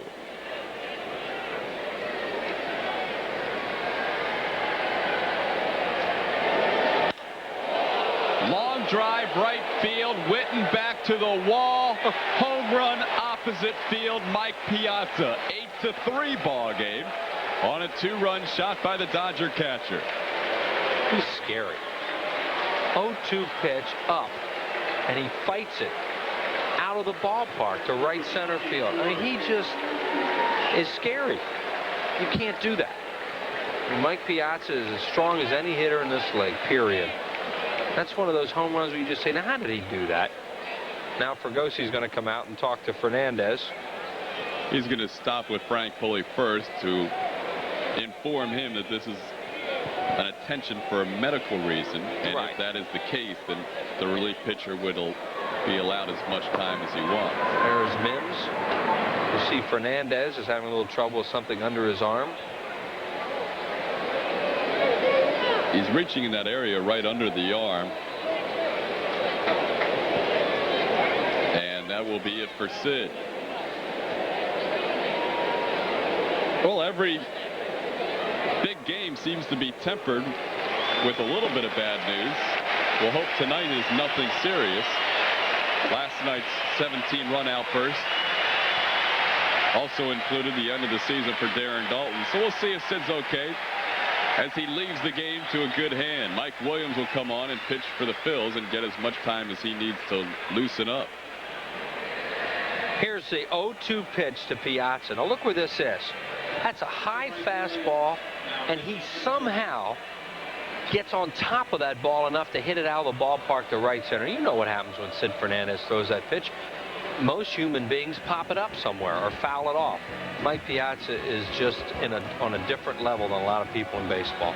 Phils lead at 8-3. Williams takes over for Sid in the 6th. Good ski cap. Sunday, September 10th at 1:35, the Phillies play the Astros. And fans 14 and under receive a free tomato red ski cap with a Phillies logo, courtesy of Campbell Soup. Call 463-1000. Between the two of us, we had one chair, a lamp, and a microwave. And lots of bills. Even on 2 salaries, it wasn't easy. What we needed was a loan. With payments we could afford. Our Mellon PSFS banker helped us work it out. It made things a lot more comfortable around here. Life Improvement Loans. Call 1-800-MELON-2. 1-800-MELON-2. Sid goes 5 1/3 innings, allows 5 hits, 2 of them home runs to Mike Piazza. Allowed 3 runs, all earned. Did not walk a batter, struck out 6, and Mike Williams will come on and get as much time as he needs to loosen up. We saw Michael Mims tossing. Mike Williams did not throw a pitch in the bullpen, so it may take him a little while. He last appeared on Wednesday against San Diego. Has done a nice job since coming back from Scranton Wilkes-Barre in his second stint with the Phillies in those 9 games since his last recall. He has a 2.75 ERA, 6 earned runs in 19 2/3 innings pitched. Coming your way tomorrow night, 8:05 against these same Dodgers. It is a special Sunday night game, and all fans receive a beautiful color poster honoring the Phillies' 4 living Hall of Famers, and it's free, courtesy of Mellon PSFS. Final visit for the Dodgers and your chance for a great Hall of Fame keepsake. You can order your tickets by calling 463-1000 or stop by the local Ticketmaster outlet of your choice. Jeff Cooper talking things over with Sid Fernandez. Tomorrow night's poster is for everybody. 8-3 Phillies, top half of the 6th inning. Dodgers have 2 runs in this inning on the home run by Piazza, his 2nd of the ball game, his 24th of the year. And you remember what we had talked about as you look at Mike Piazza next to his little brother there, who is now the bat boy, as Mike was at one time in this stadium. Mike Piazza is just on a different level with balls that he hits. You know, to take an 0-2 pitch where that pitch was and hit it out to the opposite field, you just don't do that. And it's just a marvel to watch, and everybody in this game looks at Mike Piazza, you know, and is just amazed by his talent. If he played for Colorado, he would undoubtedly set the major league record for home runs in a season. There'd be something to be said for that, right? Because he hits the ball in the air so much, and he's so strong to every field. And you know, he's a Dodger. He doesn't play for the hometown team here. But you know, I have to admit, watching him play, you know, you're really happy to see a guy from this area do so well as Mike Piazza, and he's a nice man along with it.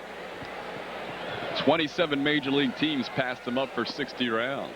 Right, Tommy Lasorda tried to get all kinds of teams to look at him to just give him a chance. Everybody who looked at him, including the Dodgers, said he can't play. A lot of people were wrong. What's great about this game, there's a lot of judgment involved in it. Inside, it's 1-1. Well, Tommy's appeased momentarily. Well, you remember what we talked about earlier, too. You know, all of a sudden, as you look at Mike Piazza's updated batting average, you know, these guys get somebody on and somebody will pop one and they're back in it. So, you know, everybody's feeling really good about a big Phillies lead early, in this one, long way to go.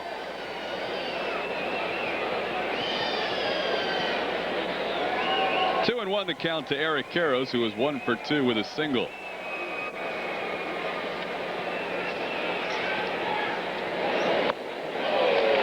Two balls and 2 strikes. Williams appearing in his 6th game against LA in his career. First time this year. Williams 2-0 with a 3.33 ERA against Los Angeles. Karros goes down swinging. 7th strikeout for Phillies pitchers. Williams gets the first batter he faces. Fregosi wants a right-hander in this game, if possible, against the Dodgers, because they are so right-handed, especially with their power. And Mike throws 2 good curveballs. The first one to get to 2-2, and that one to strike him out. Second out here in the 6th inning. That'll bring up Raul Mondesi. Mondesi facing Sid Fernandez for the first time tonight. Struck out both times he came to the plate.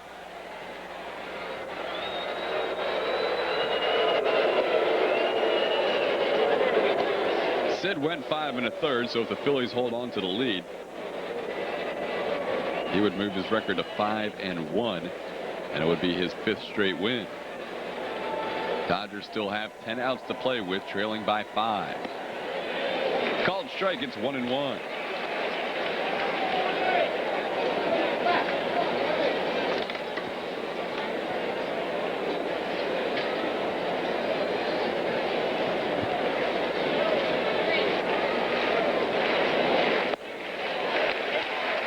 Pulled off of that slider, 1 ball and 2 strikes to Raul Mondesi.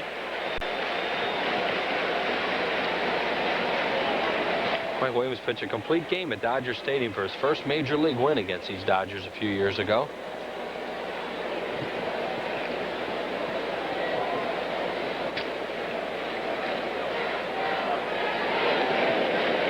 Holds up. Ball in the dirt, 2-2. Well, the Phillies coming off a 17-run game last night and learning the news before the game that Darren Daulton had torn the ACL in his right knee, which is his good knee. Could have been grounds for a bit of a downer night, especially going against Ismael Valdez,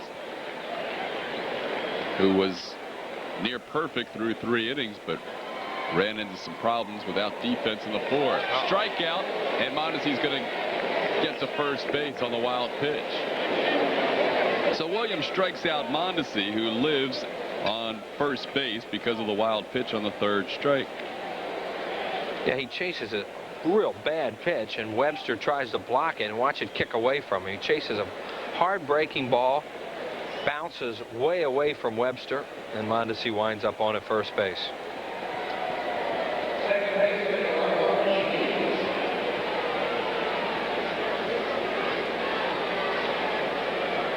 Batter now Delino DeShields. 2 outs, Mondesi on first.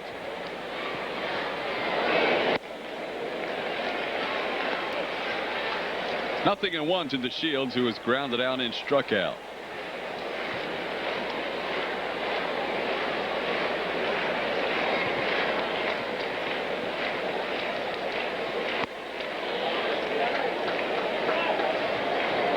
One and one.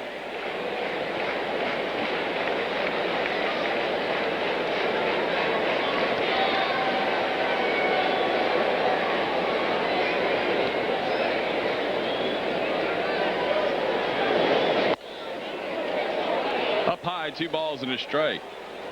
DeShields with a 6-game hitting streak coming in.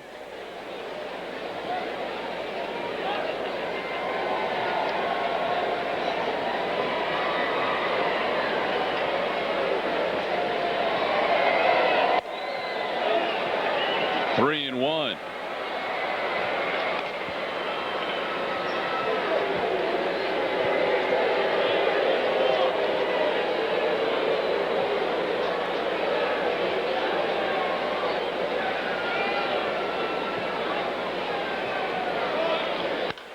Mondesi on the move. Ball hit pretty well the other way. Long run, Eisenreich. He catches it right up against the fence. Jim Eisenreich, gauging where that wall was, went right to the edge before making the play for the final out. Dodgers score a couple, but it could have been more. Eisenreich with a fine play to end the inning. Yeah, he got a great jump on this ball. Left-handed hitter hit it, so it was coming back to him a little bit. Big play by Eisenreich. Score at the end of 5.5. The Phils lead it 8-3. And now it's time for the Budweiser Major League Scoreboard. We'll start you out in the National League, where Atlanta has now won 6 in a row, defeating Chicago 7-2. Greg Maddux does it again. He's 14-2 on the year, complete game 7 hitter. Cincinnati leads Pittsburgh 5-2, that game in the 5th. Houston has lost 8 in a row. They're in the 7th of a 1-1 ball game. Home runs for Dave Magadan for the Astros, Chuck Carr for the Marlins. New York behind Bill Pulsipher, shutting out San Diego 6-0 in the 6th. 1-1 San Fran and Montreal in the 3rd inning. St. Louis and Colorado, the team the Phils are chasing in the wild card, just underway. No score in the 2nd. Finals in the American League. Cleveland defeats Detroit 6-2. Toronto 1 run better than Chicago. Oakland pounding Boston 11-4. Milwaukee 2, Minnesota nothing in the 3rd. Kevin Seitzer a solo home run in that one. Texas leads Kansas City 4-1, that game in the 2nd. Yankees have lost 7 in a row. They're in Seattle tonight, and Baltimore takes on California. Those games starting in about 1 hour. Our score is 8-3. Phillies doing all the damage in an 8-run 4th inning. We'll be with you once again when the Phils return from their West Coast trip, taking on the Houston Astros. Phils play the Astros for 3 games. We will have the game on the 9th, which is Saturday night. 7 o'clock start, 6:30 game time pregame show coming your way September the 9th against the Astros. Phils and Dodgers wrapping up this series tomorrow night. Tommy Green on the mound for the Phils. He'll be opposed by Kevin Tapani, who earlier in the week was a little bit uncertain whether he would go because of a problem in his quadricep, but he is okay, and he will make the start for LA tomorrow. Mike Williams will lead things off for the Phils. Williams taking over for Fernandez in the top half of the inning, batting for the 9th time tonight this year. Jim Bruschi in his 2nd inning of work. Inside, it's 1-1.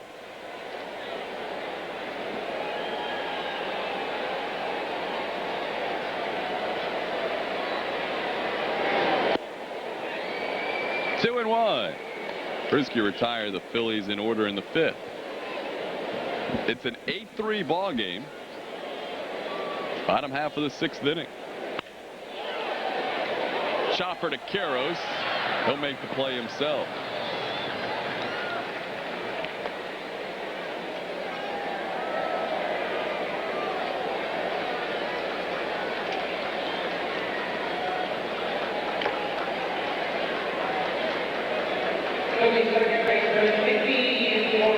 There's Mickey Morandini. Morandini with 2 hits on the night, both in the 4th inning, when the Phillies sent 14 men to the plate. Ball is hooking to the crowd, 0-1.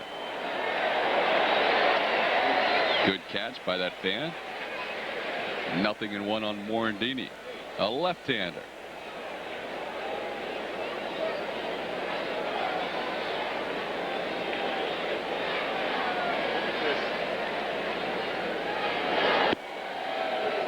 Nothing in 2.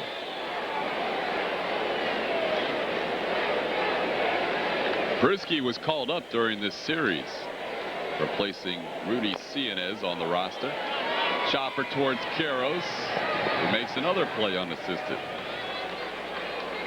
Cianez was the pitcher that lost the game here on Thursday night when Charlie Hayes hit that 11th inning home run. He was sent down the next day, and Bruschi was called up from AAA Albuquerque.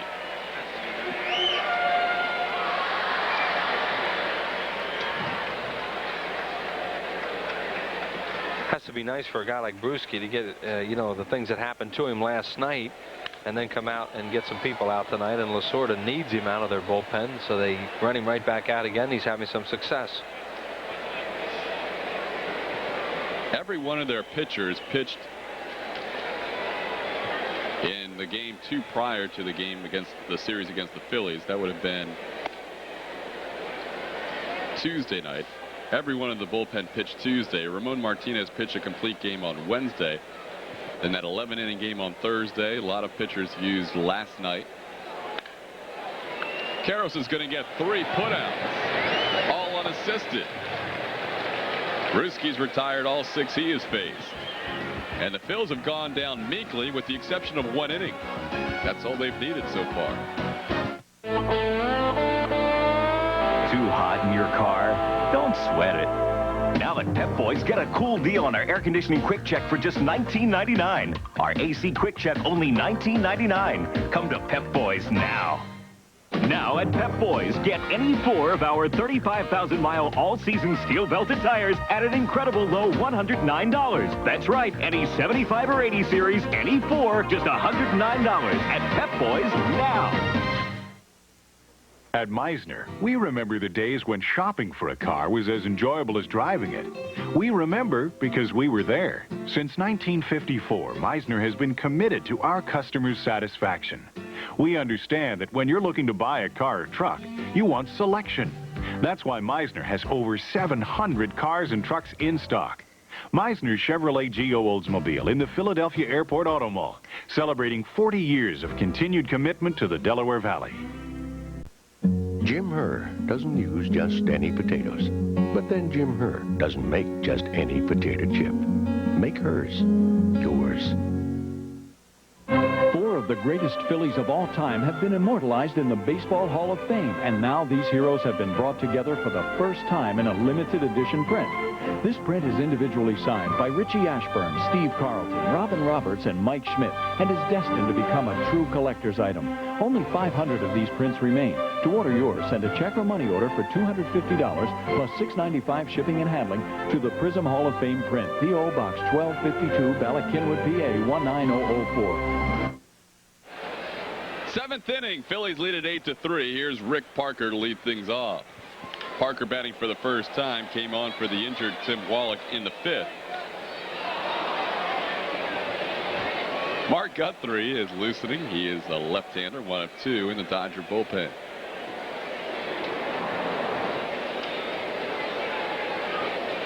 Nothing in 1 to the former Philly. Rick Parker takes a fastball up high, 1-1. His brother Arlo was out at the Philadelphia Folk Festival this weekend. Just kidding, they're not related. Out in Schwenksville. Over the mound, Morandini gloves it. He'll have no play. Good try by Morandini. Parker with an infield hit to lead off the 7th. Parker seems to get his hits against the Phillies. He beat them a game here earlier this year. When he gets a chance to play against them, which isn't very often, he can get some base hits. Now, Parker was a guy in the Phillies system, and he can run. And as Todd said, no chance, especially because of the way he can get down the line.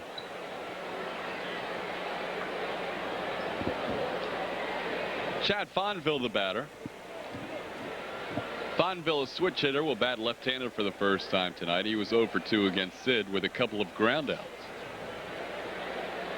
Sid threw some ground balls tonight. The Dodgers hit into 5 groundouts while Sid was in there in 5 1/3. Now, most of the ground balls that they hit are off his curveball. For the 2 Dodger rookies of the year, at least 2 of the 3, Eric Karros in the cleanup spot in the order, not one of them, who hadn't seen Sid before tonight, had completely different results. Raul Mondesi had never faced Sid. He went 0 for 2 with 2 strikeouts. Mike Piazza had never faced Sid. He went 2 for 3. Hit a curveball over the left field wall and a fastball over the right field wall. 1-1 pitch to Fonville's a called strike, 1-2. The middle of that Dodgers order, which has been rotated this year but has been primarily Piazza 3, Karros 4, Mondesi 5, contains the last 3 rookies of the year. And they're hoping for a 4th in a row with Nomo. Swing and a miss. A late swing and a good Williams fastball. Strikeout number 3 for Mike Williams. Fonville a little bit from the left side. Looks like he runs sometimes before he hits it. Watch his movement away. And he can't reach this. A lot of little left-handed hitters do that. You know, guys that can fly, and they're ready to go out of that box as soon as they make contact. Dave Hansen will come on as a pinch hitter for Jim Bruschi. Nice job by the rookie Bruschi to come back from last night's outing, in which he allowed 3 runs in 1/3 of an inning. Tonight, 2 perfect innings. And we saw that Mark Guthrie will come on and pitch the 7th inning. This Hansen is a guy, along with Treadway and Gwynn, the last few years really gave the Dodgers excellent hitting off their bench. First year in a while the Dodgers have not had good pinch hitting numbers. Hansen included. Tommy Lasorda used to throw BP to that bunch at Dodger Stadium. That was part of their thing, you know, to help keep them ready. And they did a real good job, the 3 of them, for a while. Tommy's upset again. I think he thinks that they can still come back in this game. You know, he is the eternal optimist, and he is right in that regard because he has so much power in his lineup that they always have a chance. 1-2 the count to Hansen. 5 for 24 this year as a pinch hitter.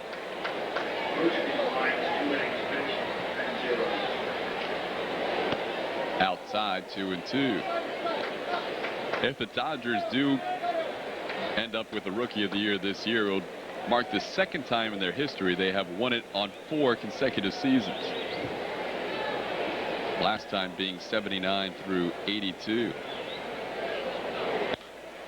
That quartet was Rick Sutcliffe in 79, Steve Howe in 80. Guy we saw with the Padres in this homestand, Fernando in 81, and Steve Sachs in 82. This time around, it's been Queiroz, Piazza, Mondesi. And that guy might fill out the quartet.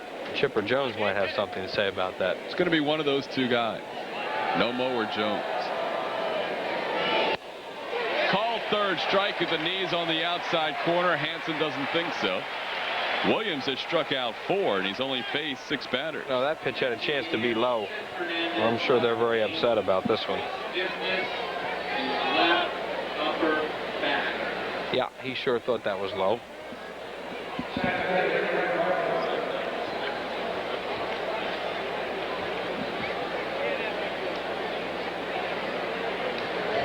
The official word on Sid is that he left the ball game with stiffness in his left upper back, right below his pitching shoulder. Mike Williams has come on and struck out 4 of the 6 batters he has faced. One of those 4 he struck out and reached base on a wild pitch. Brett Butler, 0-1. Butler 1 for 3 with a run scored.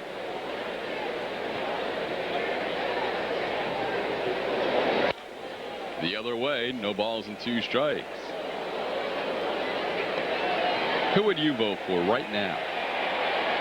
I'll tell you, the guy that I've felt this way all year, and I'm not going to change, is Chipper Jones. Because he's an everyday player. Because he's an everyday player, and that has nothing. And I have no prejudice against Nomo in that he pitched professionally before he came over here. The way some people say that, no, he shouldn't have a chance because he was a star in the Japanese League. Well, so what? This is his first year over here. I just think that Chipper Jones right now, to me, is a National League Rookie of the Year, but we'll see. You know, by the end of the year, who knows? That guy has been a credit to the Japanese League and has just pitched great over here, and I think it's tremendous the interest he adds every time he pitches is good for baseball. Oh, it's been a boon for a game that really needed something like a spark plug named Nomo. Leading the league in strikeouts by a wide margin. Butler takes a pitch outside. It's 2-2.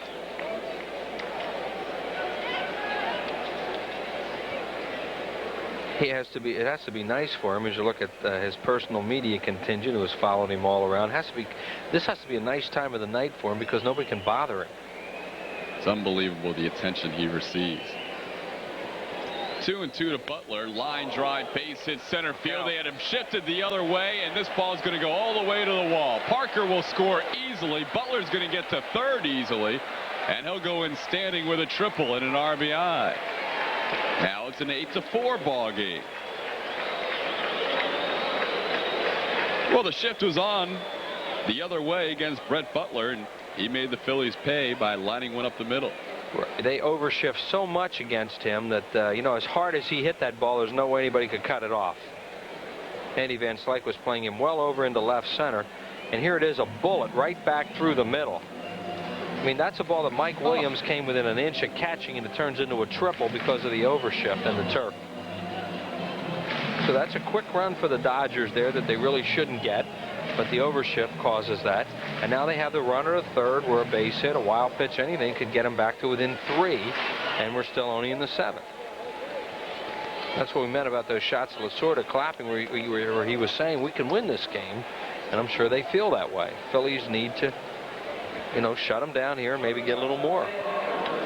It's easy to be lulled into a false sense of security with an inning like the 4th. Sure, because all of a sudden you have a big lead, but when you sit on it against a good offensive team like the Dodgers, you have to be careful. Jose Offerman has 1 hit in 3 at-bats. Dodgers now with 7 hits.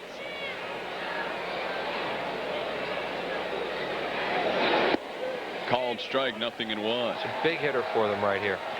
For Offerman, if he can produce a 2-out run. There's Toby Borland getting ready for Phillies' hope, the 8th inning, if Mike Williams can get them out of this inning. Outside, 1-1. Phils don't have a ton of maneuverability on their bench. Greg Jeffries not with the team tonight. At least he wasn't at the start of the game. Phils have 12 pitchers on their roster. Outside and low, it's 2-1. Mike Lieberthal just called up. You can see the bench is fairly empty. Gary Varsho, last night's hitting star Jeff Juden.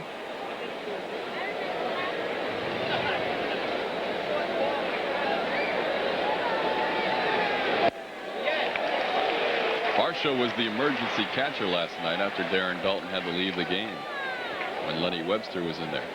Offerman thought that curveball was low, and Williams got the pitch. Big pitch for him to go 2-2 as opposed to 3-1. 8-4 Phils, top half of the 7th.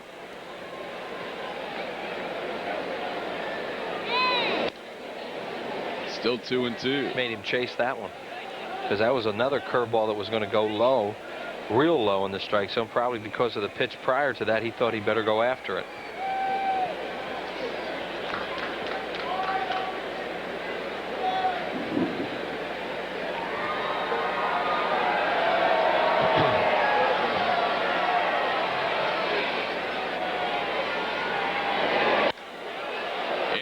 Center field, Van Slyke is there. Dodgers score 1 in the 7th on the 2-out triple by Brett Butler. They leave 1. We head to the 7th inning stretch. 8-4 Phils. For cars that can benefit from higher octane, Texaco Clean System 3 Power Plus and Power Premium were formulated to clean your engine's intake valves, fuel injectors, and combustion chambers while you're driving, to give you smooth starts and sure acceleration. Just give us 5 tanks, and we think Power Plus and Power Premium will make quite an impression on you. Add more life to your car! Take it to the star! At Lexus, we'd like to thank you for making us #1 in customer satisfaction for an unprecedented 5th year in a row. So now we're celebrating with the sales events. With Lexus corporate support, you can now get the best values of the year, whether you buy or lease an ES300 or any other award-winning Lexus model. The customer satisfaction sales event, where the values are overflowing, but only until September 4th at your New Jersey, Delaware, and Pennsylvania area Lexus dealer. Can a credit card make you unique? Actually, it just might. You see, your MasterCard is meant for you and you alone. Even if someone steals it, you don't have to worry about a thing. Just call right away and cancel it.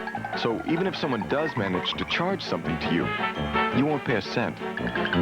We may even be able to get you a new card the next day, which ought to give you some peace of mind. And that's certainly a unique feeling. MasterCard. It's more than a credit card. It's smart money.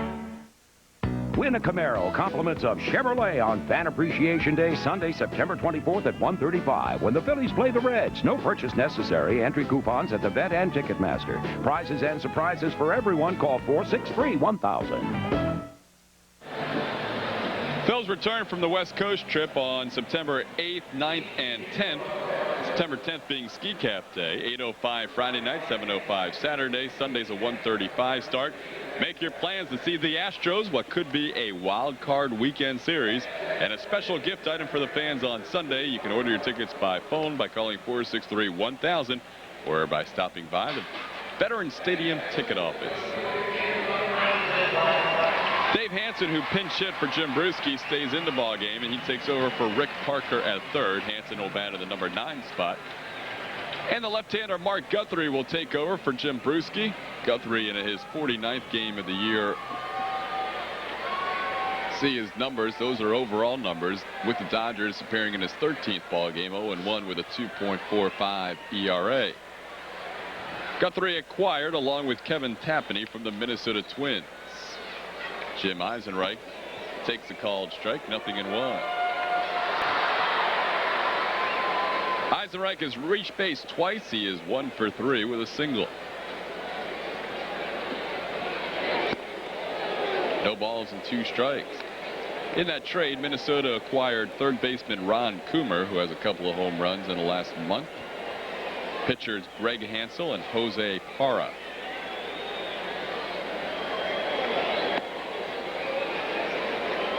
Guthrie strikes out more than 1 per inning,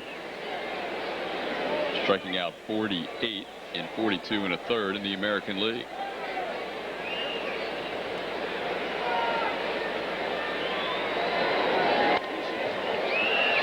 Still 1-2 on Eisenreich.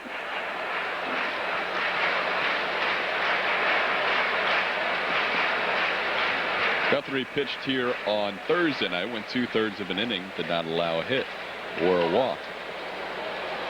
Faced Eisenreich in that game.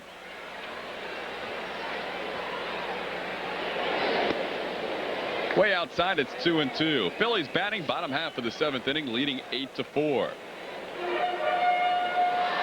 The Phillies sending 14 men to the plate in the 4th, 15 men to the plate in the other 5 innings.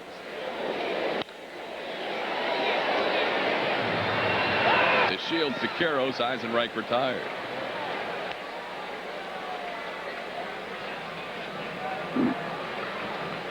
Guthrie likes to pitch from the stretch at all times. Our second look at him. You see why he gets strikeouts, probably a lot of them against left-handers, because he drops down. Not drops down, but he kind of 3/4 and comes from the side a little bit. And he looks like he's kind of deceptive, and he has a pretty hard breaking ball that's going to make them pull off. Mark Whitten batting right-handed for the first time. Takes a pitch inside for a ball, 1-0. Whitten 2 for 3, both of his hits coming in the 4th inning.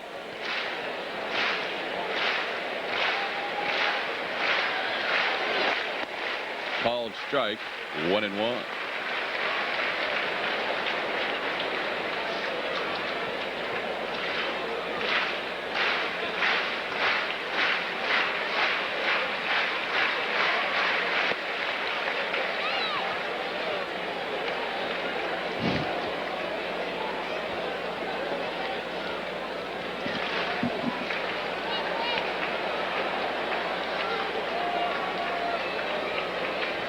One pitch to Whitten. Down low, 3-1. Other than that 4th inning, the Phillies have had just one base runner. That was Lenny Webster in the 3rd, and he was wiped out on a double play. There's their second base runner other than the 4th. One out walk issued to Mark Whitten.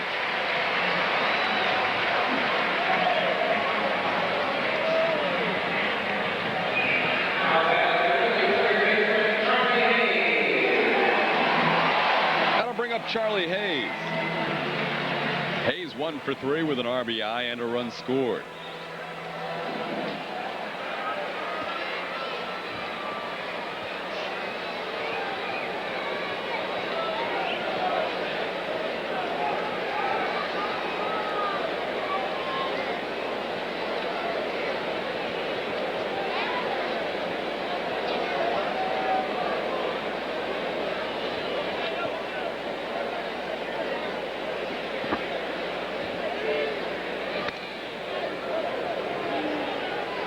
Step-off move. Mark Whitten has shown a tremendous ability to steal a base when the Phillies need it, and it's helped them win a couple ball games. He made a real good base running play in that inning Todd described, the 4th inning, going to 3rd base, drawing a throw there, and having Charlie Hayes move into 2nd. Whitten helped set up the tie in that game on Thursday night by stealing 2nd base. Darren Dalton doubling home Whitten. Just missed winning the game with an opposite field double. Appears that Guthrie does not have much of a move to first, but tries that step-off move to try and keep Whitten close. He's used 2 of them so far.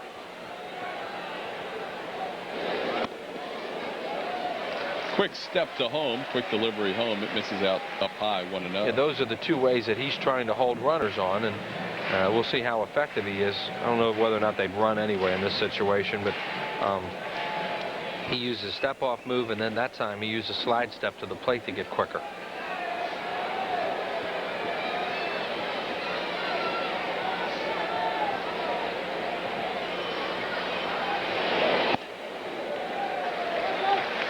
Guthrie has missed with 6 out of 7 pitches. The Astros trail the Marlins 3-1 in the 8th. Well, they have gone into a titanic funk, have those Astros. It would be their 9th loss in a row, and if they hadn't beaten the Phillies in the bottom of the 9th inning at the Dome, they'd have a lot longer losing streak going on.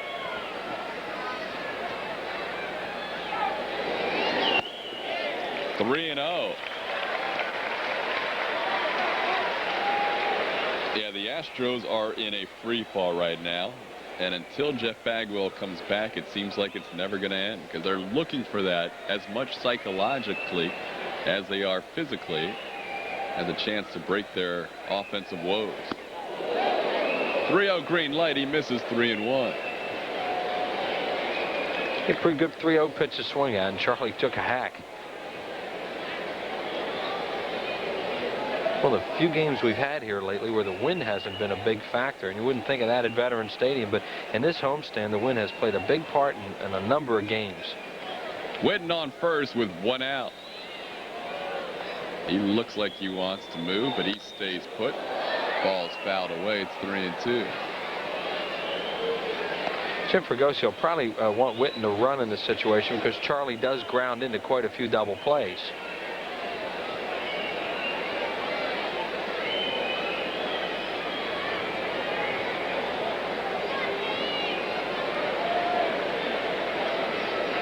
Phils lead 8-4. We're in the bottom half of the 7th inning.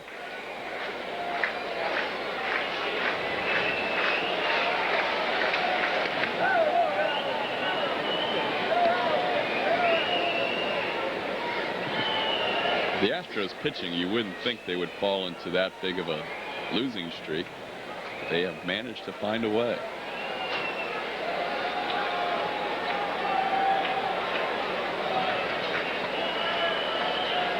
On the move, Whitten, ground ball to third. They stay out of the double play by running.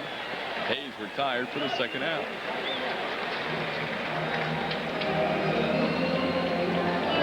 So Whitten in a scoring position with 2 away for Andy Van Slyke, who has been robbed twice. Nice play by Jose Offerman in the 4th, and a nice play by Eric Karros in the 5th. 0 for 3 on the night.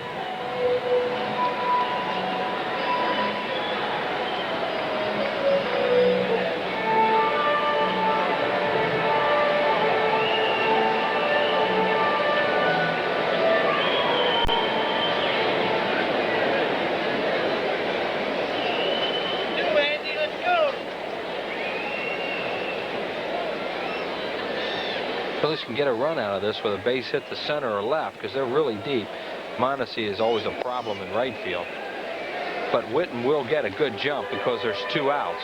Then you see how deep Butler and Fonville are. Now Mondesi's pretty deep too, but you know, with that gun on his shoulder, he can play a little bit deeper than other guys.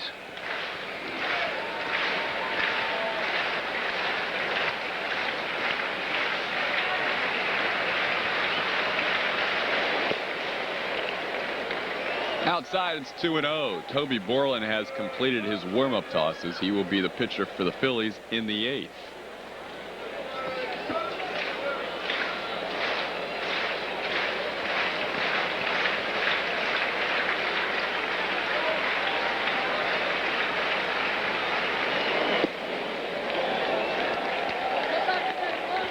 Third straight batter, Guthrie has fallen behind. It's 3-0 to Van Slyke. Lenny Webster waiting on deck. Interesting approach. You know, they went out and had a conversation, but you would think even with the base open, left, they would have gone after Van Slyke. Although Guthrie, from what we've seen so far, does throw a lot of breaking balls, but he has been very tentative to Andy. 4-pitch walk.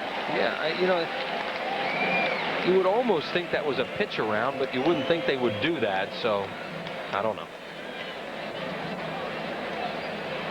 First and second with 2 outs. Lenny Webster, who's 2 for 3, will bat.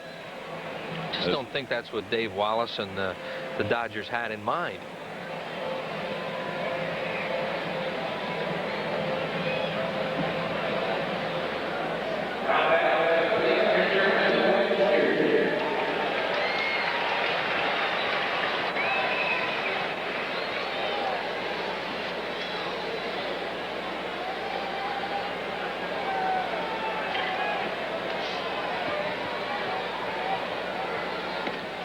Webster and Lieberthal wheels, both right-handed hitters. So it'll be interesting to see how Jim Fregosi works it the rest of the year. Yeah, he said before the game tonight that he didn't really have a plan necessarily, as they think this pitch is outside, and it appeared to be without the replay.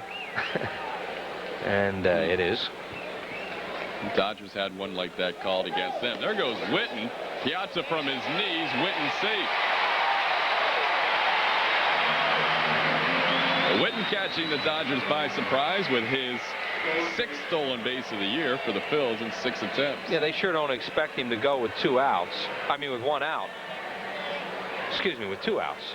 And he steals the base, but you know, you get to third base, and now it does put more pressure on the defense and on the catcher because the runner's a base closer. 0-2 the count to Webster.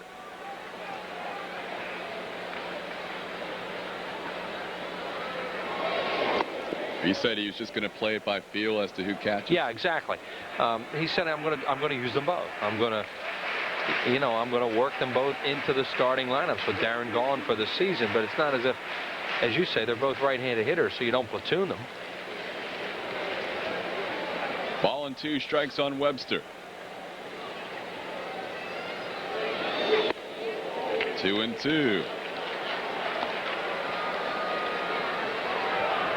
And he's done a good job in his backup role here this year, but everybody knows that Mike Lieberthal is a guy, a #1 pick out of the farm system, who they hope to have here permanently someday, and someday maybe next year.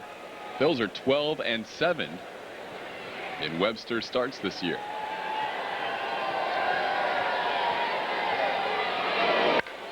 Towards the hole, base hit. Lenny Webster has 3 hits and an RBI. His 2nd of the night, and the Phils now lead it 9-4. And no play on Mark Winton because he steals a base. But Todd, that goes back to the way he approached Van Slyke, which we talked about at the time, that didn't make any sense. Here's Lenny Webster, hooks that ball in the hole and gets his 3rd base hit of the night. But, you know, why would you pitch that way to Van Slyke with a right-handed batter on deck and Lenny Webster? And that's a nice run for the Phillies to pick up there with 2 outs after the Dodgers were showing a little comeback in them. Webster did a real nice job last year for Montreal in a backup role, and he's doing the same thing for the Phillies this year, and his role will expand in the final month. Kevin Elster takes a called strike, 0-1. Elster 1 for 3 with a double and a run score. That was hit number 10 for the Phillies.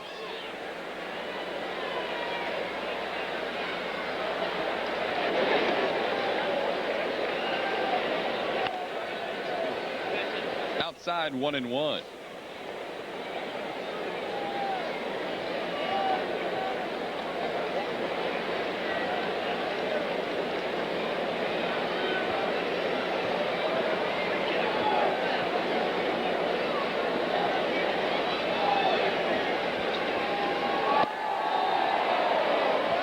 Called strike, 1 ball and 2 strikes.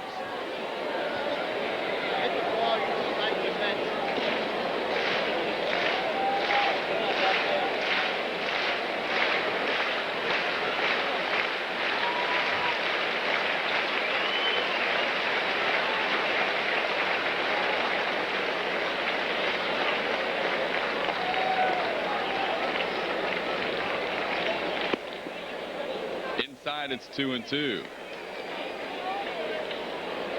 Tommy Green against Kevin Tapani tomorrow night, 8:05 start. Phils and Dodgers wrap up their 4-game series. Dodgers end an 11-game road trip. Phils end a 10-game homestand. Teams will head out to the West Coast. In the air to right field, Mondesi there.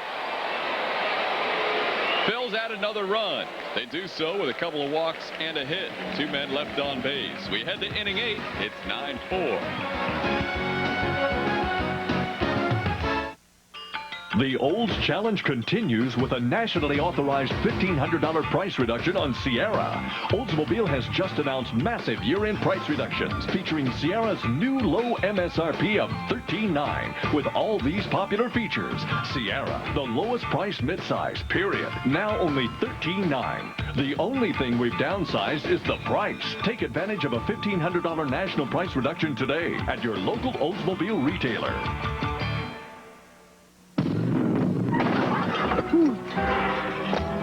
Oh, man. Look what you did. What I did? Just who do you think you are, man? Who do you think I am? Easy, fellas. What would he do? Oh, the Yellow Pages? Just any Yellow Pages? The genuine Yellow Pages. 9 out of 10 use it. Oh, thank you. Well, thank you very much. The genuine Bell Atlantic Yellow Pages.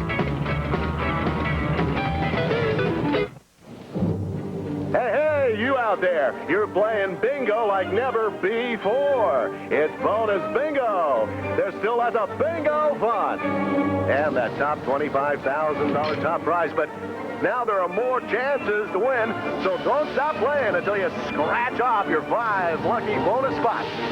The Pennsylvania Lottery's bonus bingo. More spots, more chances to win, but hey, you knew that, right? Got it. Phillies baseball is brought to you by Beechwood Age Budweiser, the king of beers. This Bud's for you. By your local Dodge dealers. Come in today because we know how to help. By the Yellow Pages, 9 out of 10 people use the genuine Bell Atlantic Yellow Pages. And by Pico Energy, we're focusing our energies on you. Pico Energy.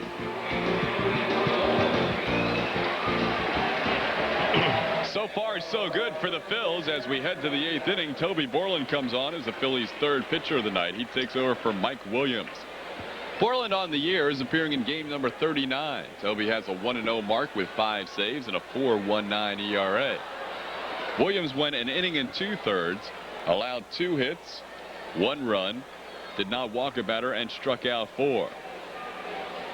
Borland picked up his 5th save against San Diego earlier in this homestand.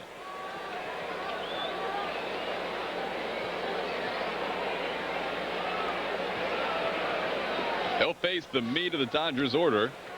Their rookies of the year, Piazza, 94, Karros 92, or Piazza 93, Karros 92, and Mondesi 94. Well, these are the kind of hitters that Toby Borland's especially supposed to get out. Tough right-handed batters with that sidearm motion of his.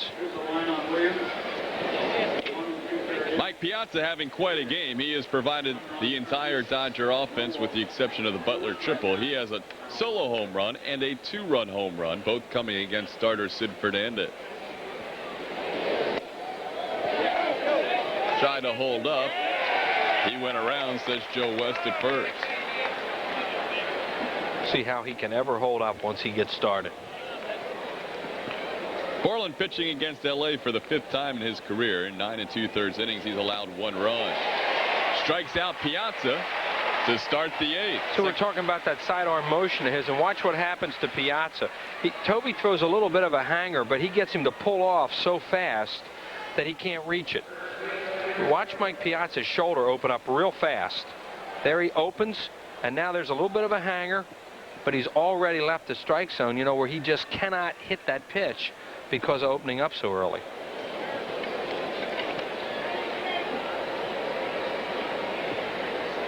Toby can be very difficult on these right-handed batters when he's throwing well. Chopper to Hayes, coming in on 1 big hop, 2 outs. Good job by Hayes, who knew he couldn't let that ball bounce a second time.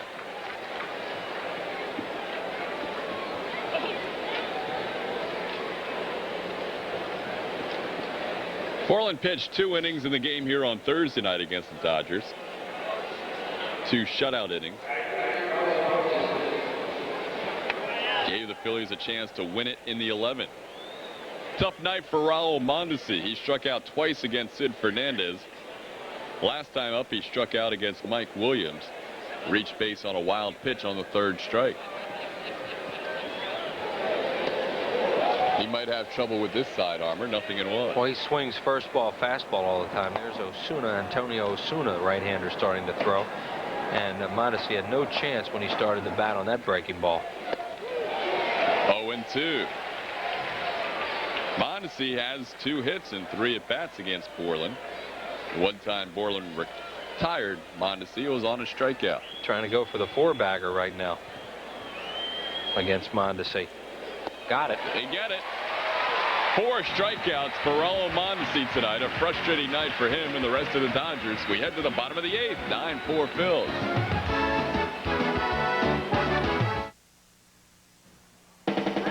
Houston, this is Apollo 1177, and we've just spotted some Astros headed for Philadelphia. Please confirm. Roger, copy Apollo 1177. The Houston Astros will be in town Friday, September 8th at 8:05, Saturday, September 9th at 7:05, and Sunday, September 10th at 1:35, when fans 14 and under get this red knit ski cap free, courtesy of Campbell Suits.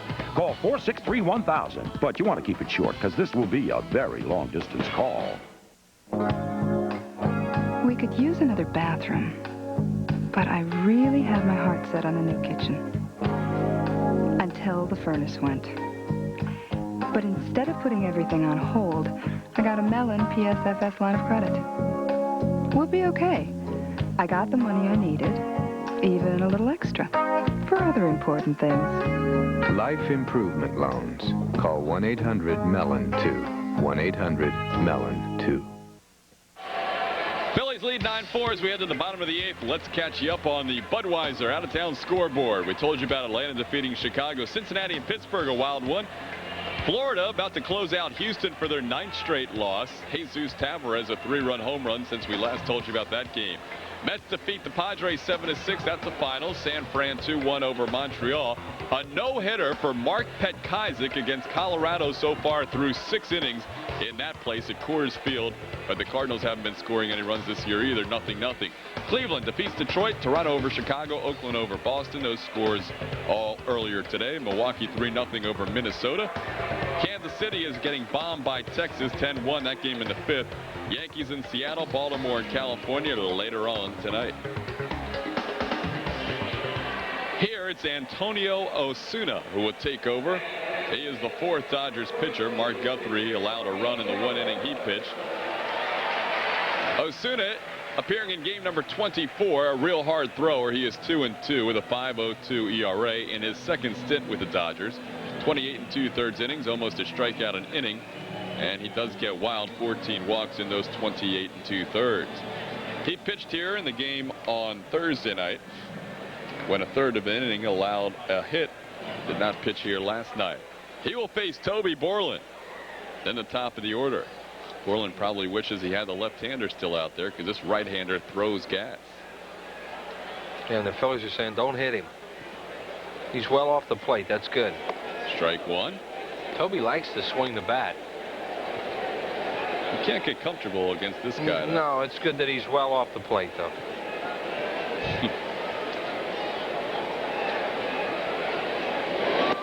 0-2. That's what he does to hitters. Throws that hard breaking ball, makes him look bad. Osuna was the closer at AA San Antonio this year, where he was 1-2 with 19 saves and an ERA below 1. 1-2-3.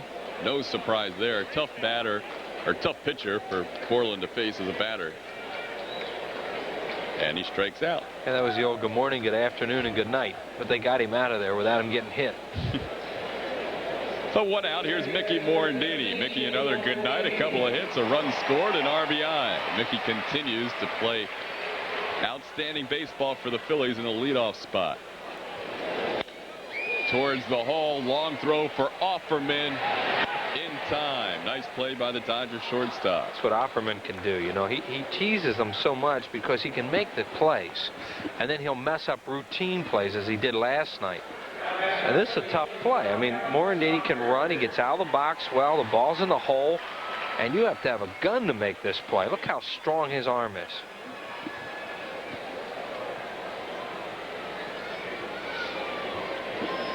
Two outs, nobody on. Kevin Stocker, the batter. He is 0 for 3.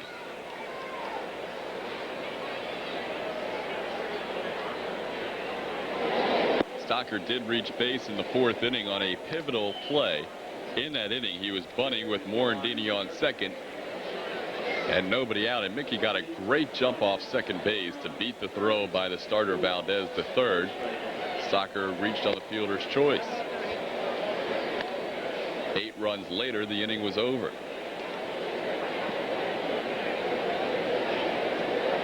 One and 1 to count to Stocker.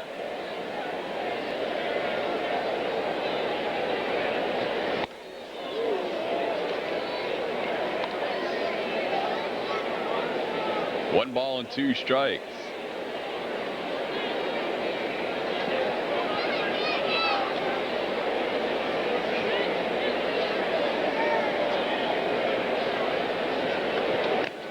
Foul tip caught by Piazza. 1-2-3 inning for Antonio Osuna.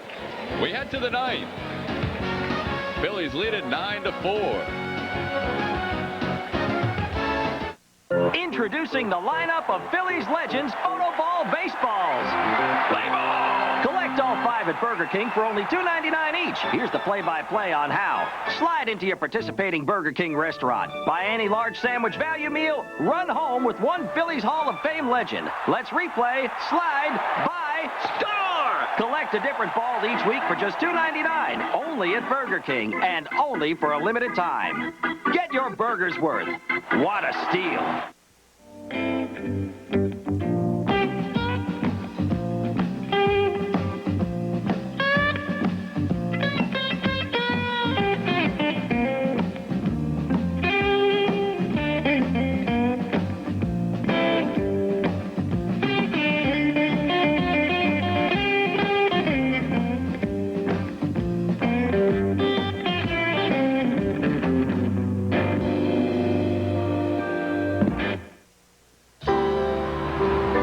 Come in and say, why 5 grades of gasoline? I tell them offering only 3 grades would be like selling suits in small, medium, and large. Some people would get a good fit. Some could use a little tailoring. So if you want to know why we give you all these choices, think about the guy who needs a 41 long and picture him wearing a 39 short.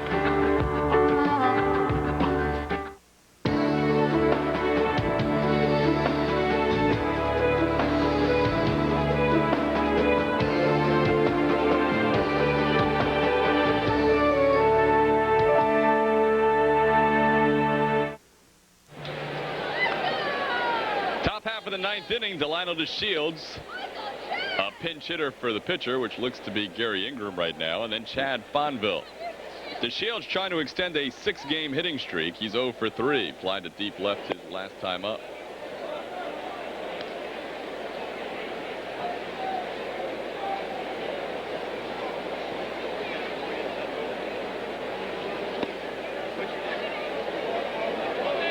Outside 3-0. Borland retired the side in order in the 8th, including 2 strikeouts.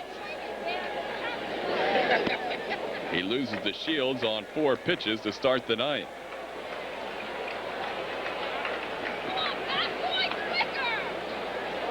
The Double-A Reading Phillies in the Eastern League in the hunt for a divisional title and a playoff spot.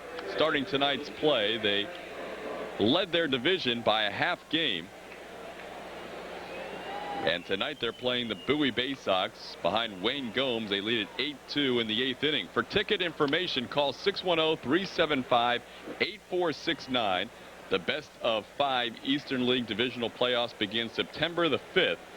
You can call that number for playoff and ticket information, 610-375-8469. Reading Phillies playoff baseball. Gary Ingram pinch hitting for Antonio Osuna. Takes a called strike. Ingram this year is a pinch hitter, 2 for 10, overall batting .234.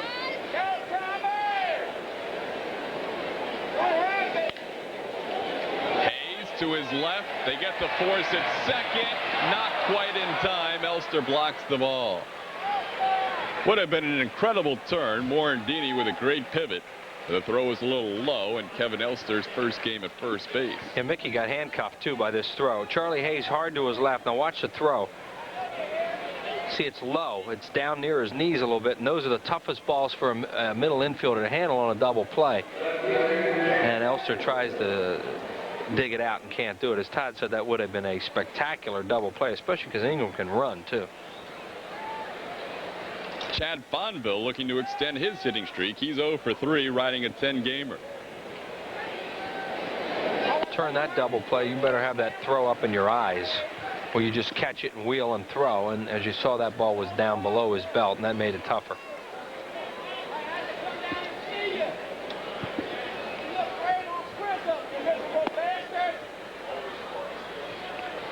Outside 1-1. Phillies minor league teams all in the chase, doing a great job this year. Here's a chopper to Borland. He's going to make the play to first. Fonville retired. He's now 0 for 4. Scranton Wilkes-Barre 3 games out with 8 games to go. Yeah, and the Phillies have taken not most of them, taken a lot of their players because they've needed them here at the major league level, and that's why farm clubs are there. You know, not all the farm clubs don't understand that all the time, but, you know, they're down there to help out your major league club for the most part, especially the higher minors. And with all the problems the Phillies have had in the big league level, they've had to take more players from Scranton than they wanted to, but they really haven't had any choice. No hitter, by the way, over in Colorado. Andres Galarraga with a single in the 7th. This should be the ball game. Jim Eisenreich puts it away. Dave Hansen flies to left to end the ball game. Phillies with an 8-run 4th inning have defeated the Dodgers for the 6th straight time. 3 in a row here in this series. And they will conclude the series tomorrow night. Tommy Green against Kevin Tapani.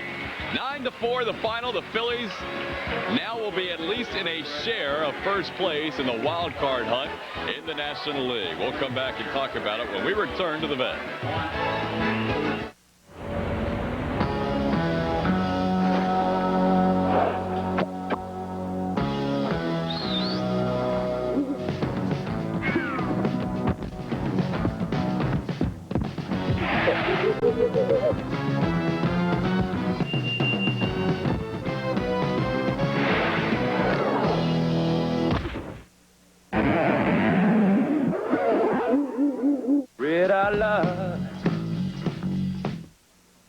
Over the past 3 years, Dodge has offered a choice of more new nameplates than anybody else. Now Dodge offers some other choices that make driving the mid-size Dodge Dakota easy. During the Dodge Buyer's Choice sale, get a new Dakota and choose $1,000 in cash savings. Or choose an interest rate as low as 4.9%. Or a Dakota lease rate of only $159 a month. The Dodge Buyer's Choice sale. It makes visiting your friendly Dodge dealer a very smart choice indeed. Recently, we at the Blues met the challenge of the 90s when the Norristown School District employees went all blue with personal choice. The Blues really came through for the district, saving us almost $2.5 million, money we put into the classroom. The Blues went all out and provided us with the Personal Choice Network that includes most of their doctors and hospitals. No wonder other school districts are following our lead with Personal Choice. All blue means everybody wins. Isn't it time to find out how Personal Choice can help your organization lean on all blue? Good ski cap. Sunday, September 10th at 1:35, the Phillies play the Astros. And fans 14 and under receive a free tomato red ski cap with a Phillies logo, courtesy of Campbell Soup. Call 463-1000. Fernandez over Valdez as the Phils win it 9-4. An 8-run 4th inning. The difference, Sid has won 5 in a row and has pitched outstanding baseball over his last 8 starts. As of right now, here are the wild card standings. Now remember, if Colorado wins, they'll be ahead of the Phillies, but they'll be in first place. So the Dodgers are back in the wild card race in that case, and they'll be tied with the Phillies, so the Phils can do no worse than be tied for first.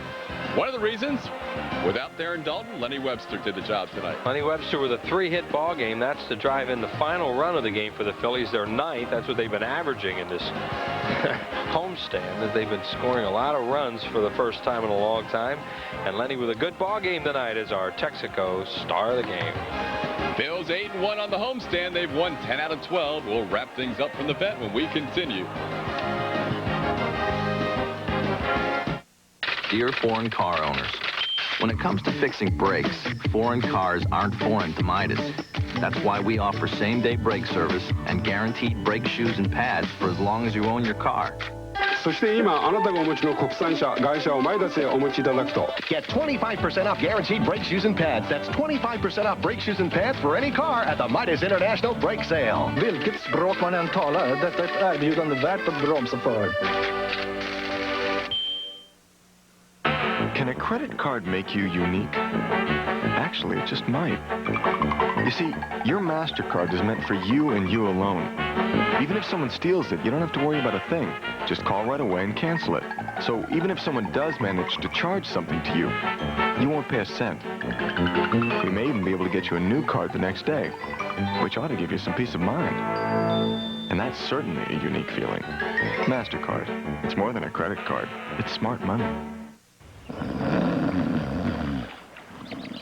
There's something pretty exciting going on now at your Quality Plus Ford dealer. Ford's factory authorized clearance with $2,000 cash back on Taurus and low financing. We're clearing out the 95s to make room for the 96s. Don't miss Ford's factory authorized clearance. But hurry, because if you snooze, you lose. $2,000 cash back now at your Quality Plus Ford dealer. Ford's factory authorized clearance ends soon. Introducing the lineup of Phillies Legends Photo Ball baseballs. Play ball! Collect all 5 at Burger King for only $2.99 each. Here's the play-by-play on how. Slide into your participating Burger King restaurant. Buy any large sandwich value meal. Run home with 1 Phillies Hall of Fame legend. Let's replay, slide, buy, score! Collect a different ball each week for just $2.99. Only at Burger King and only for a limited time. Get your burger's worth. What a steal.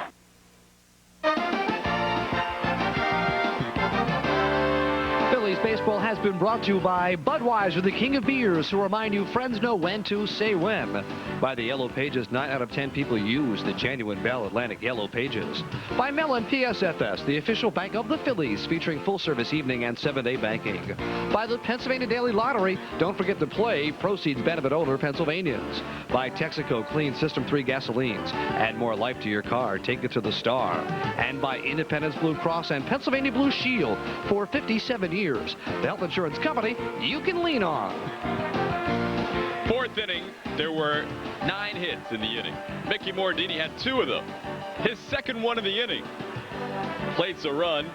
That would be the 8th run of the inning, as the Phillies would go on to win 9-4 tonight, sending 14 men to the plate in that 8-run 4th, the most runs the Phillies have scored in an inning this season. 4 unearned runs for the Dodgers. That's nothing new. They've allowed 12 of the unearned variety to cross the plate in this series. The Phillies against the Dodgers this year, 8-1. If you go back to last year, they have now won 10 out of 11. They have the Dodgers number. As the Phils continue their winning ways in this homestand, they are now 8-1, wrapping up the 10-game homestand tomorrow night against this LA team. Phillies on top of the wild card race.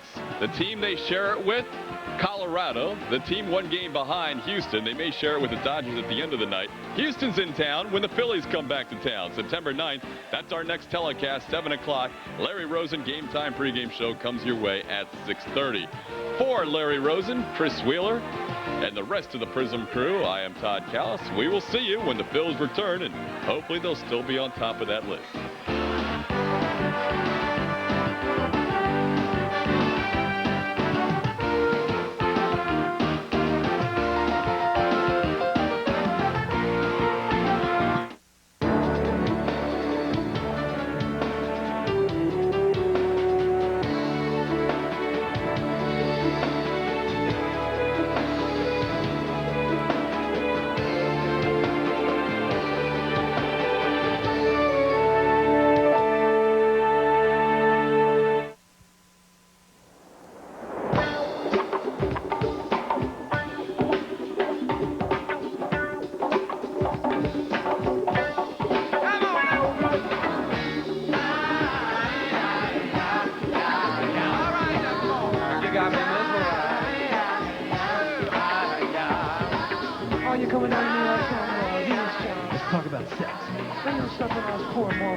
Look at so good, smelling so sweet.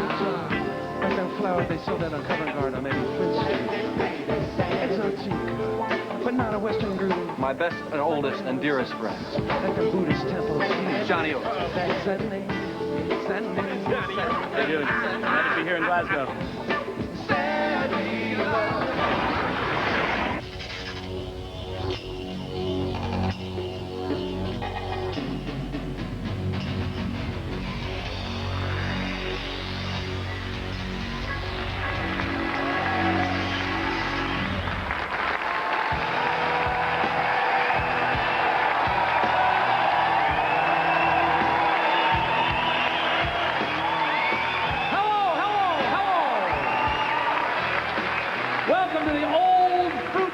Where all the fruit is old. We're in Glasgow, Scotland. Oh, we got some funky Scottish people here tonight. And it's a great show, too. We've got a woman from London who, I just met her. She's so beautiful, I thought I would die. Her manager beat me up after I tried to kiss her. She's going to sing a little later. Desiree is here from London.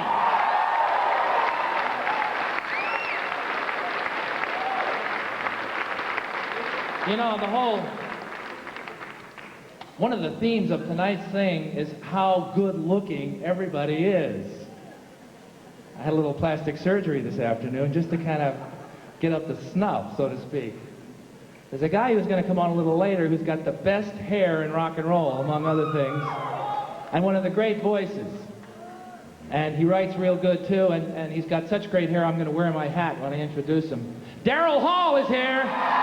He's here. He's in the building. He's here. That other guy just stayed home.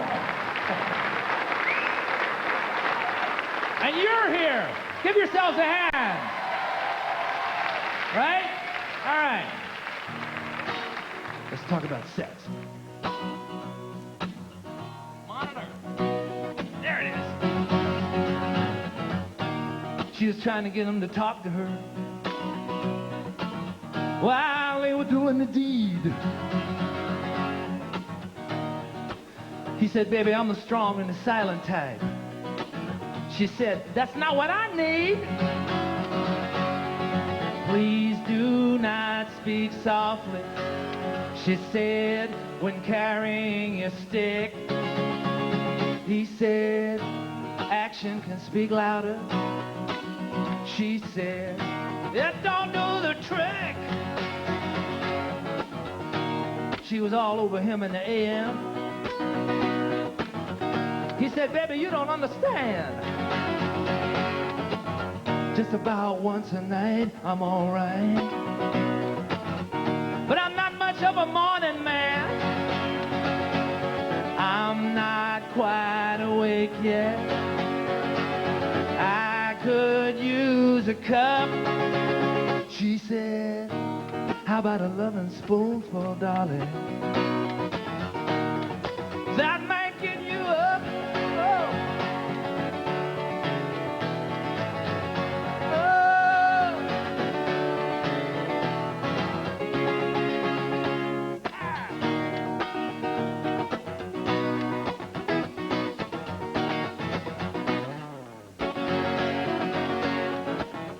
The other night she was biting him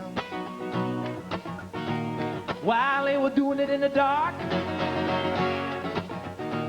He said, what are you, some kind of a vampire, baby? She said, I just love to leave my mark. Maybe it's a tendency. I hope it's just a phase. You can't be too careful, people, with these diseases these days. She was trying to get him to spank her